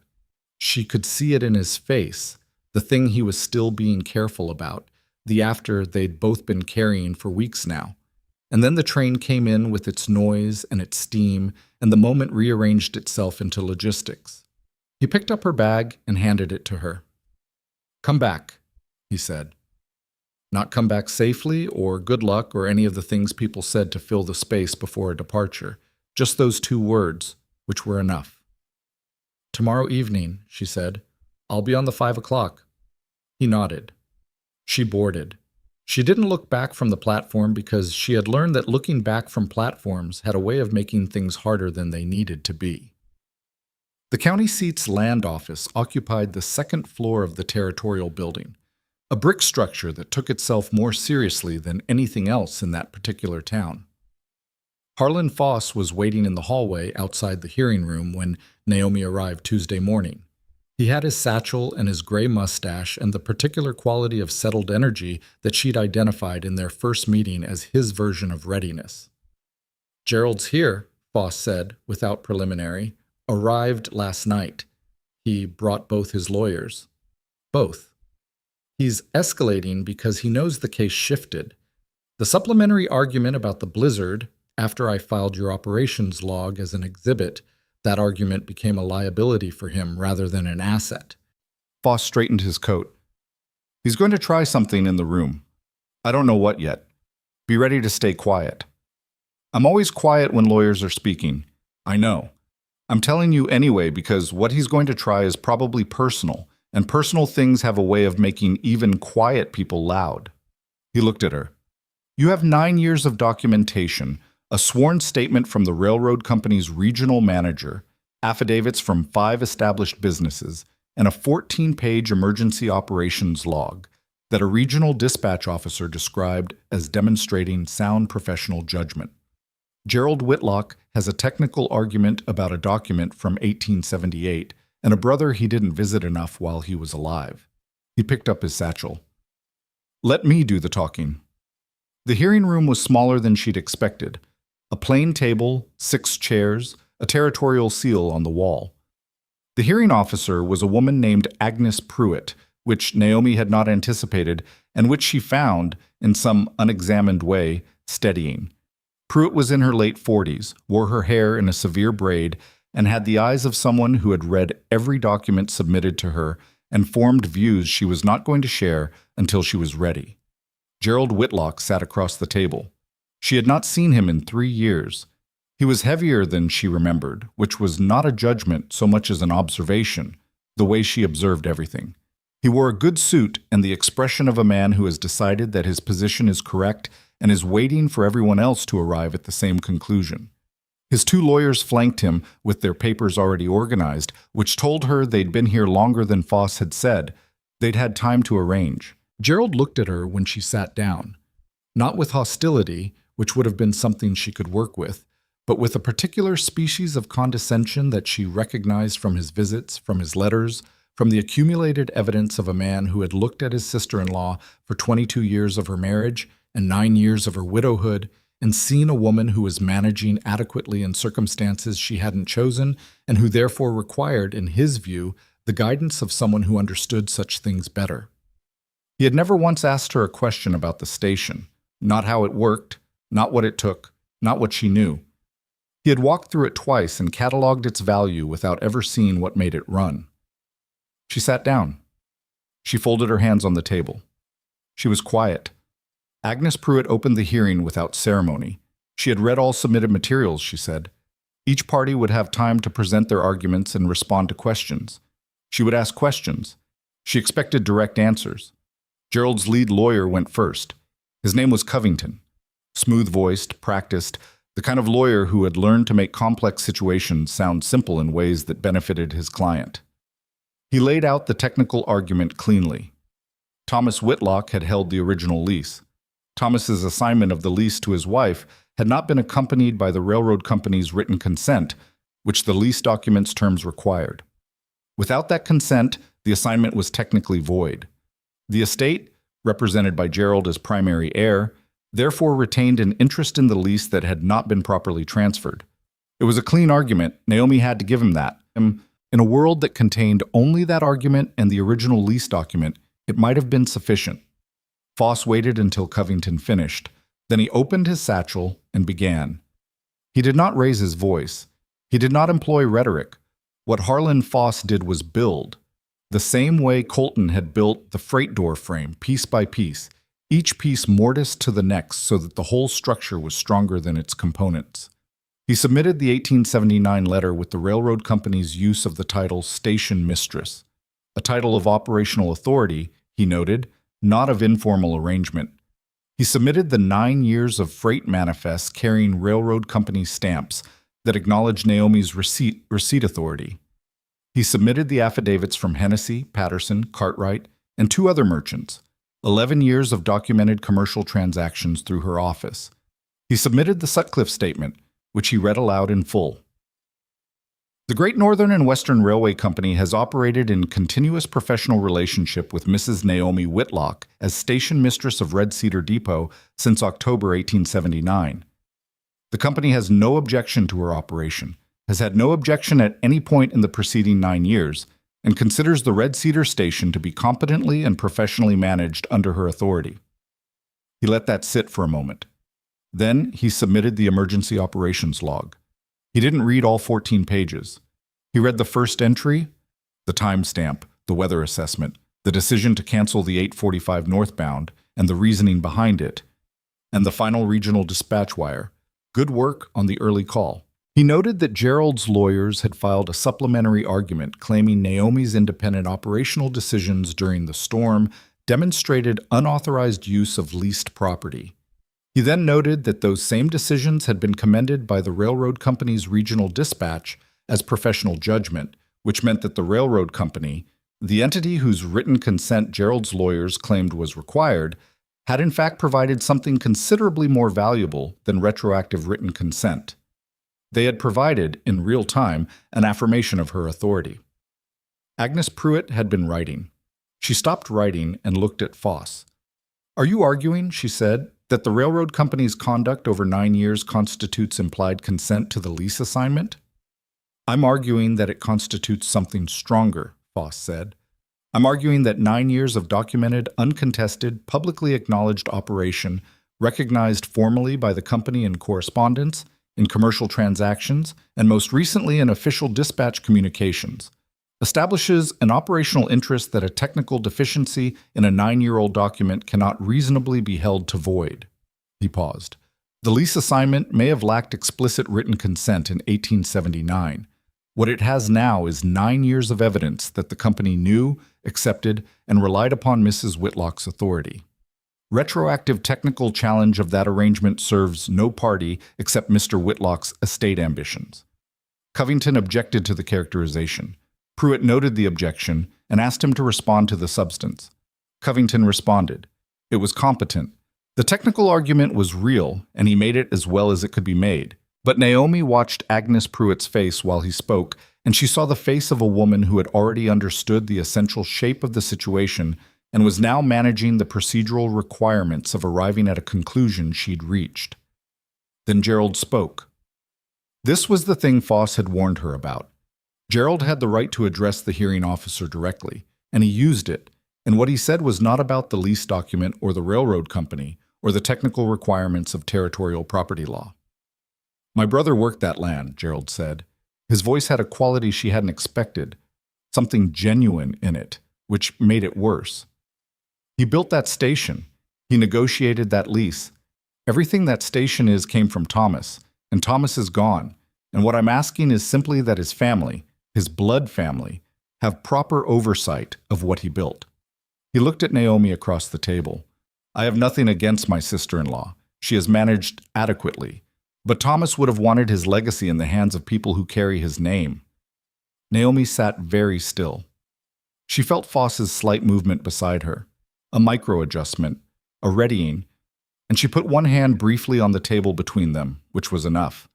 She had something to say, and she was going to say it in the moment she was allowed to say it. Pruitt looked at her. "Mrs. Whitlock, you may respond." She had thought, over the past weeks, about what she would say if this moment came. She had drafted things in her head during the night checks on the stove, during the long freight manifest hours, during the drive to the depot the night before. She had drafted eloquent things and precise things, and a few things that were neither, but that she'd wanted to say anyway. What came out was simpler than any of it. "Thomas built the frame," she said. "I'm not going to argue with that. He had the vision, and he had the contacts, and he negotiated the original lease, and those things were real, and they mattered." She looked at Gerald. "He also died in March of 1879, and left me with a station, a lease, a freight operation, and no instruction manual. I have run that station for 9 years, 7 months, and some days. I have run it through drought years when the freight revenue barely covered the lamp oil. I have run it through a cholera summer when passenger traffic nearly stopped. I ran it 3 weeks ago through a blizzard that stranded 30 people for 3 days, and I made the right decisions in the right order, and everyone went home safe." She paused. "Thomas built the frame. I built everything inside it, and a man who visited twice in 9 years, who never asked me a single question about how the operation worked, who filed a legal challenge from Cheyenne because he decided at some point that the thing he'd ignored for 9 years might be worth having. That man does not get to call this Thomas's legacy and use my husband's name to take away what I built." The room was quiet. Gerald's jaw was set. One of his lawyers was writing something. Agnes Pruitt was looking at Naomi with the expression of a woman who has seen many hearings and has learned to keep her face professional, and was finding that slightly more difficult than usual. "Thank you," Pruitt said.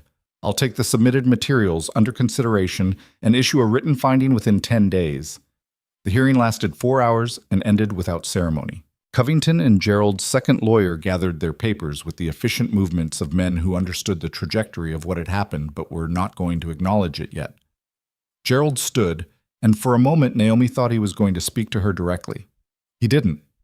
He picked up his hat and walked out, and his lawyers followed, and the door closed behind them with a sound that was not dramatic in any way. Just a door, closing. Foss packed his satchel. 10 days is fast, he said. Pruitt doesn't let things sit when she knows the answer. What do you think the answer is? He looked at her over his mustache. I think you should take the 5 o'clock back to Red Cedar and not spend 10 days catastrophizing. That's not an answer. It's the answer you need right now. He picked up the satchel. Mrs. Whitlock, you told the truth in there, and the truth was well documented, and the hearing officer is an intelligent woman. Do what you can do, which is go home and run your station. Leave the rest to me. She took the 5 o'clock. The train moved through the winter landscape with the particular rhythm that she had lived her working life by. The clack of the rails, the sway of the car, the telegraph poles passing in their steady count. She had ridden this line more times than she could number, and she knew every curve, every grade, every stretch where the mountains came close to the track. She thought about what Gerald had said. Thomas would have wanted his legacy in the hands of people who carry his name. She had turned that sentence over during the hearing, and she was still turning it. The particular injury of it was not that it was cruel. Gerald was not a cruel man. The injury was that it was the kind of thing people believed without questioning it, the kind of assumption that had the weight of tradition behind it, the sense that women managed and men owned, and the distinction was natural rather than chosen. Thomas had left her the station. He had done it knowing, in whatever half-formed way a man in 1879 considered such things, that she was the one who could run it. He had not been a perfect man. He had underpaid the Navajo craftsman who built the thing. He had sometimes treated her competence as charming rather than serious. But he had made the decision that mattered, and she thought now, with the distance of 9 years, that maybe he'd understood something about her that she hadn't fully understood about herself at the time. She had not spent 9 years merely managing. She had built something. Out of schedules and freight ledgers and a correspondence file and 5 merchants' worth of affidavits and a 14-page emergency log. She had built a record of herself that Gerald Whitlock couldn't argue away because it was written in too many hands, filed in too many offices, acknowledged by too many people who had nothing to gain from saying it. The station appeared as the train slowed. The lamp in the window she'd asked Briggs to keep lit. the platform clear of snow, the new freight door frame solid against the evening, and Colton's wagon at the road. He was leaning against it with his arms crossed in the patient way of a man who has been waiting and doesn't mind saying so. She came down the steps with her bag, and he took it without asking, and they walked to the wagon, and he said, "How did it go?" "Boss thinks well. Pruitt will rule in 10 days. 10 days. He loaded her bag. "Can you survive 10 days without knowing?" "I've survived longer stretches of uncertainty than that." "That's not what I asked." She looked at him in the cold evening light. The depot lamp made a yellow smear in the dark behind him. The tracks gleamed faintly where the snow hadn't covered them. She had left this place that morning not knowing if it was still hers, and she had come back to it the same way she had come back to it every day for 9 years, because it was where she belonged, and belonging was not a thing that required a court ruling to be real. "I told the hearing officer that Thomas built the frame and I built everything inside it," she said. Colton looked at her. "It's true," she said. "I've known it for a while.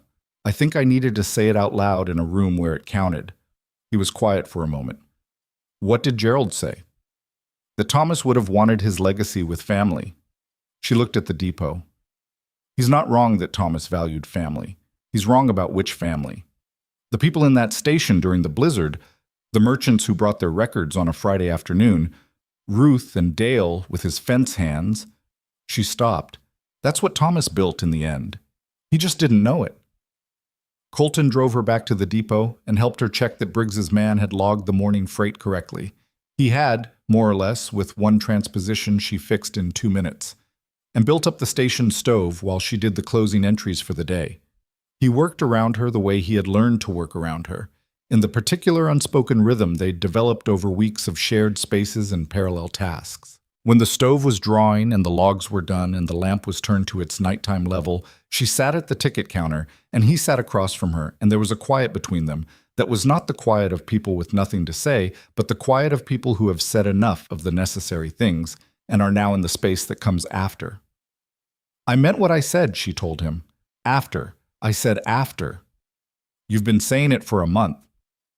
"I know." She looked at her hands on the counter, the roughened knuckles and ink stains and the plain gold ring she still wore, because taking it off had never felt like the right gesture, and because she was not a woman who made gestures she didn't mean. "I'm saying it again. After the ruling. Whatever that looks like, whatever comes next, I'm not going to keep putting distance between myself and things I actually want just because wanting them is inconvenient." Colton looked at her for a long moment. The lamp put its warm light on everything, and the stove ticked, and the station house held its breath the way it sometimes seemed to do. "What is it you want?" he asked. Not pressing, just asking. "To keep this station," she said. "To know that what I built is actually mine." She paused. "And to stop eating supper alone every evening, if someone were interested in the arrangement." Something in his face moved, the way things moved in him. Not dramatically, not the way younger men express things, but with the weight of a man who felt something fully rather than displaying it. "I could manage that," he said. "The arrangement." "I know you could." She picked up the closing log and made the final entry for the day. "I'm not in a position to be rushed. I've been alone a long time and I don't shift quickly. I've noticed. And I'm not going to stop being station mistress. That isn't a negotiation." "I wouldn't negotiate it." He said it without hesitation, which she'd expected and which still landed somewhere important. "I fell in love with the woman who runs a railway depot. Asking her to stop would be like asking the depot to stop having trains." She looked up from the log. He met her eyes steadily. He had said "fell in love with" in the uncomplicated way of a man who has known it for some time and sees no particular reason to obscure it now that they are past the part where obscuring it had been the right call. She held that for a moment. She let herself hold it without immediately finding the practical response to it, without managing it, without filing it away somewhere safe. "That's a fairly significant thing to say," she said. "I'm a fairly deliberate person. I don't say things I don't mean." "I know that about you." She closed the log. "I'm not going to say the same thing back tonight because I'm not going to say things just because they're being said to me.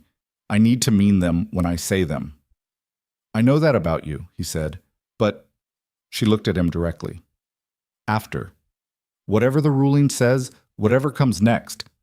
After." That's a real offer, and I mean it. He nodded.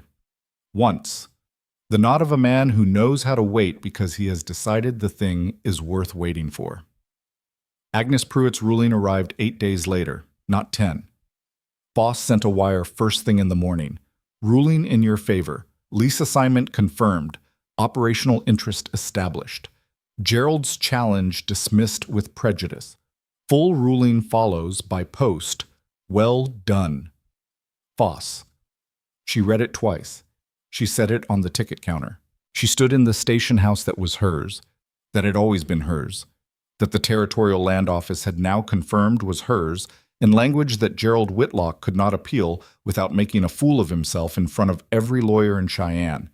And she felt something she didn't immediately have a name for. Not triumph, exactly. Triumph implied that she'd been uncertain of the outcome, and some part of her had known, somewhere below the anxiety, that 9 years of a well-run life was harder to argue away than a technical document deficiency. Not relief, though there was relief in it. Something quieter, something like the feeling of a door hung right, the particular satisfaction of a thing that works the way it was built to work. She pinned the wire next to the regional dispatch wire and Foss's earlier message on the station board. Then she sent a wire to Ruth Hennessy, because Ruth deserved to know before the town's information network told her, and a wire to Foss confirming receipt of his message and asking about his fee schedule for final billing. She was writing the freight log entry for the morning's first delivery when Colton came in. He came without pretense. No firewood, no fence wire, no invented errand. He just came. The way he came now when he was coming to see her, and she looked up and he read her face. "Foss's wire," he said. "This morning." She put down her pen. "Dismissed with prejudice. That means Gerald can't refile." He crossed to the ticket counter and she stood up from the stool, which put them closer together than their usual careful arrangement, and he looked at her with that direct, uncomplicated attention that had been one of the first things she'd noticed about him, and one of the things that had taken longest to trust. "Naomi," he said. "I know," she said. And she did know. The question had been asked in October, and the answer had been forming all winter like water working through rock, slow and thorough and impossible to stop once it had found its direction. She was 56 years old. She had loved one man and buried him, and spent 9 years building a life out of what he'd left behind. She was not romantic about things. She did not believe that loss was erased by what came after it, or that a new beginning required forgetting the previous one, or that feeling things for someone new at 56 was the same as feeling them at 25 and somehow the lesser for it. She thought it might be the greater for it. She thought you had to earn a certain kind of seeing, the kind that recognized a man by the weight of his steps on a platform at dusk, that understood a person's character from how they handled a freight manifest discrepancy and a broken doorframe in a 3-day blizzard. She thought the young woman she'd been had known how to fall in love but not yet how to choose it, and that choosing was the thing that mattered. She reached across the ticket counter and put her hand over his. It was a small gesture.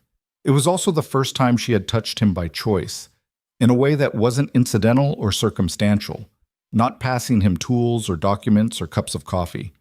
Just her hand on his, in the station house, with the morning freight scheduled in 40 minutes and the telegraph ticking quietly on its shelf. He turned his hand over and held hers. They stayed like that for a moment. The stove ticked. A gust moved across the platform. The rails outside the window caught the February light and held it. "There are things I need to tell you," she said, "about Thomas. About what those 9 years actually were. They weren't simple. I don't expect they were. And I'm difficult," she said. "I'm particular about the log and the schedule and the freight records, and I will not apologize for any of it. I know. And I've been alone long enough that I've developed habits that make some people impatient. I've noticed the habits." He said it without edge. "I have some of my own." "I know." She looked at their hands on the counter. "Supper," she said. "Tonight. Here, or at the hotel, or wherever seems right. That's the beginning."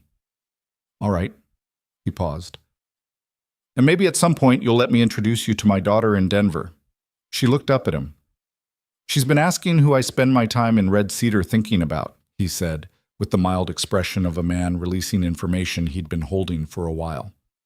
"You told your daughter about me." "I told her there was a woman who ran a railway depot who was the most competent person I'd met in 20 years and who made very good coffee." He paused. She drew her own conclusions. Naomi looked at him for a long moment. Then she did something she hadn't done in so long that it surprised her when it arrived.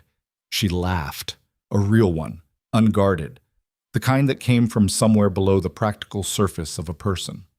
Colton smiled at that, a full one this time, nothing held back. And it changed his face the way she had almost allowed herself to notice before, and was now allowing herself to notice completely. The telegraph clicked. The 8:15 freight would be at the North Marker in about 20 minutes. The day was beginning in the way her days always began, with the precise machinery of arrivals and departures and the careful work of keeping things running. She squeezed his hand once and let go and went back to the freight log, because the station didn't stop for personal developments, and she didn't want it to. She had said years ago, in a way she only half understood at the time, that the depot was part of who she was. She understood it fully now. The work was not what she did instead of living. The work was where she lived, in the early light and the freight tallies and the passengers who came through carrying their futures in leather bags, in the platform swept clean before dawn and the stove banked right, and the logs kept with the precision of a woman who knew that the record of a thing was also the proof of a thing. She had built that proof over 9 years, page by careful page, and it had saved her. What she was learning now, slowly, in the particular way she learned things she hadn't planned to need, was that a life documented in freight manifests and correspondence files was still a life that had to be actually lived. That competence was not the same as presence. That the woman who could manage 30 stranded passengers through a blizzard had spent years being unavailable to the simpler, harder work of letting someone know her. Colton stayed through the morning freight. He helped carry crates without being asked, and he was good at it. And the freight handler named Sims looked at him with the assessing expression of a man cataloging a new variable in his workday. And then he looked at Naomi, and then he went back to work without comment, because Sims was a perceptive man. At noon, Colton drove back to the ranch for the afternoon's work. At the door, he stopped. "Tonight," he said. 7 o'clock, she said. "I'll close the freight window at 6:30.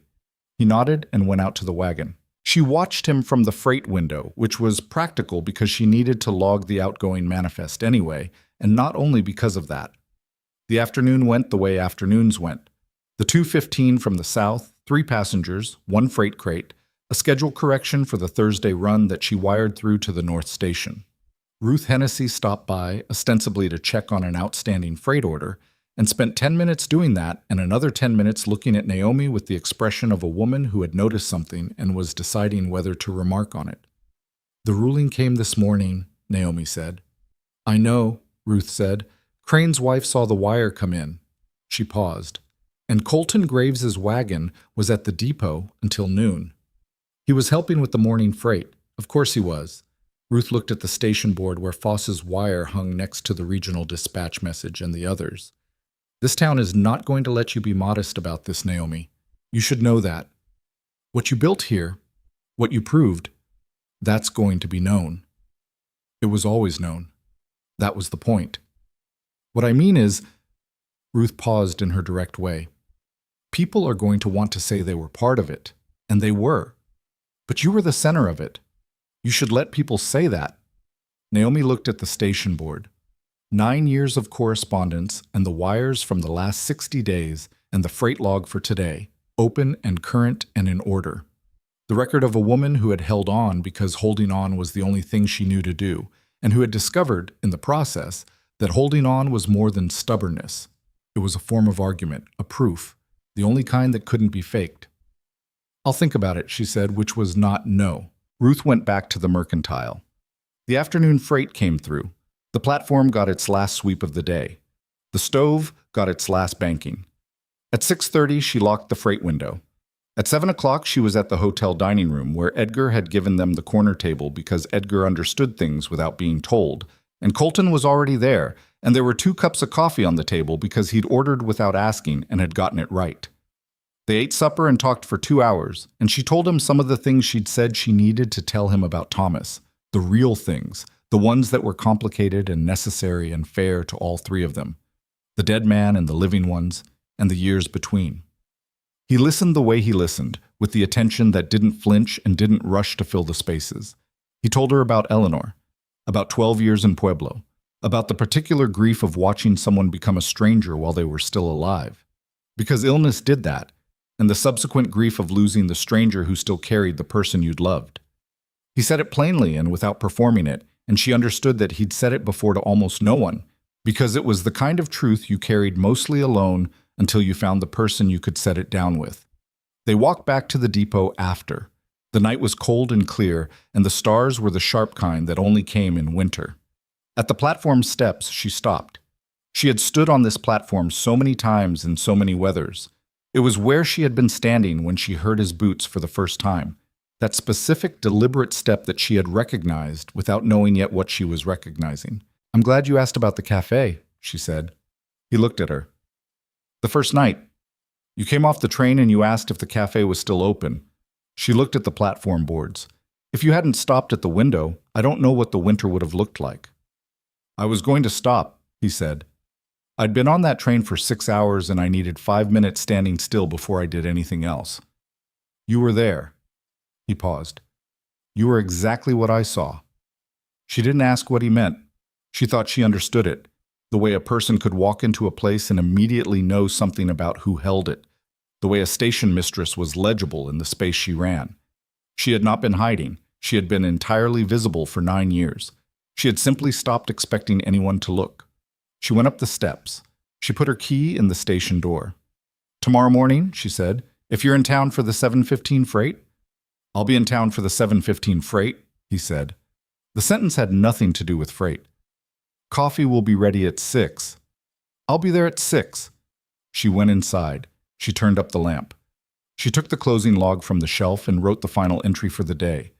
Date, conditions, transactions completed, station status, and at the bottom, in the same clear hand she used for everything, she wrote what had been true for longer than she'd admitted, and what was now, in the particular way of things finally said and meant, a part of the record.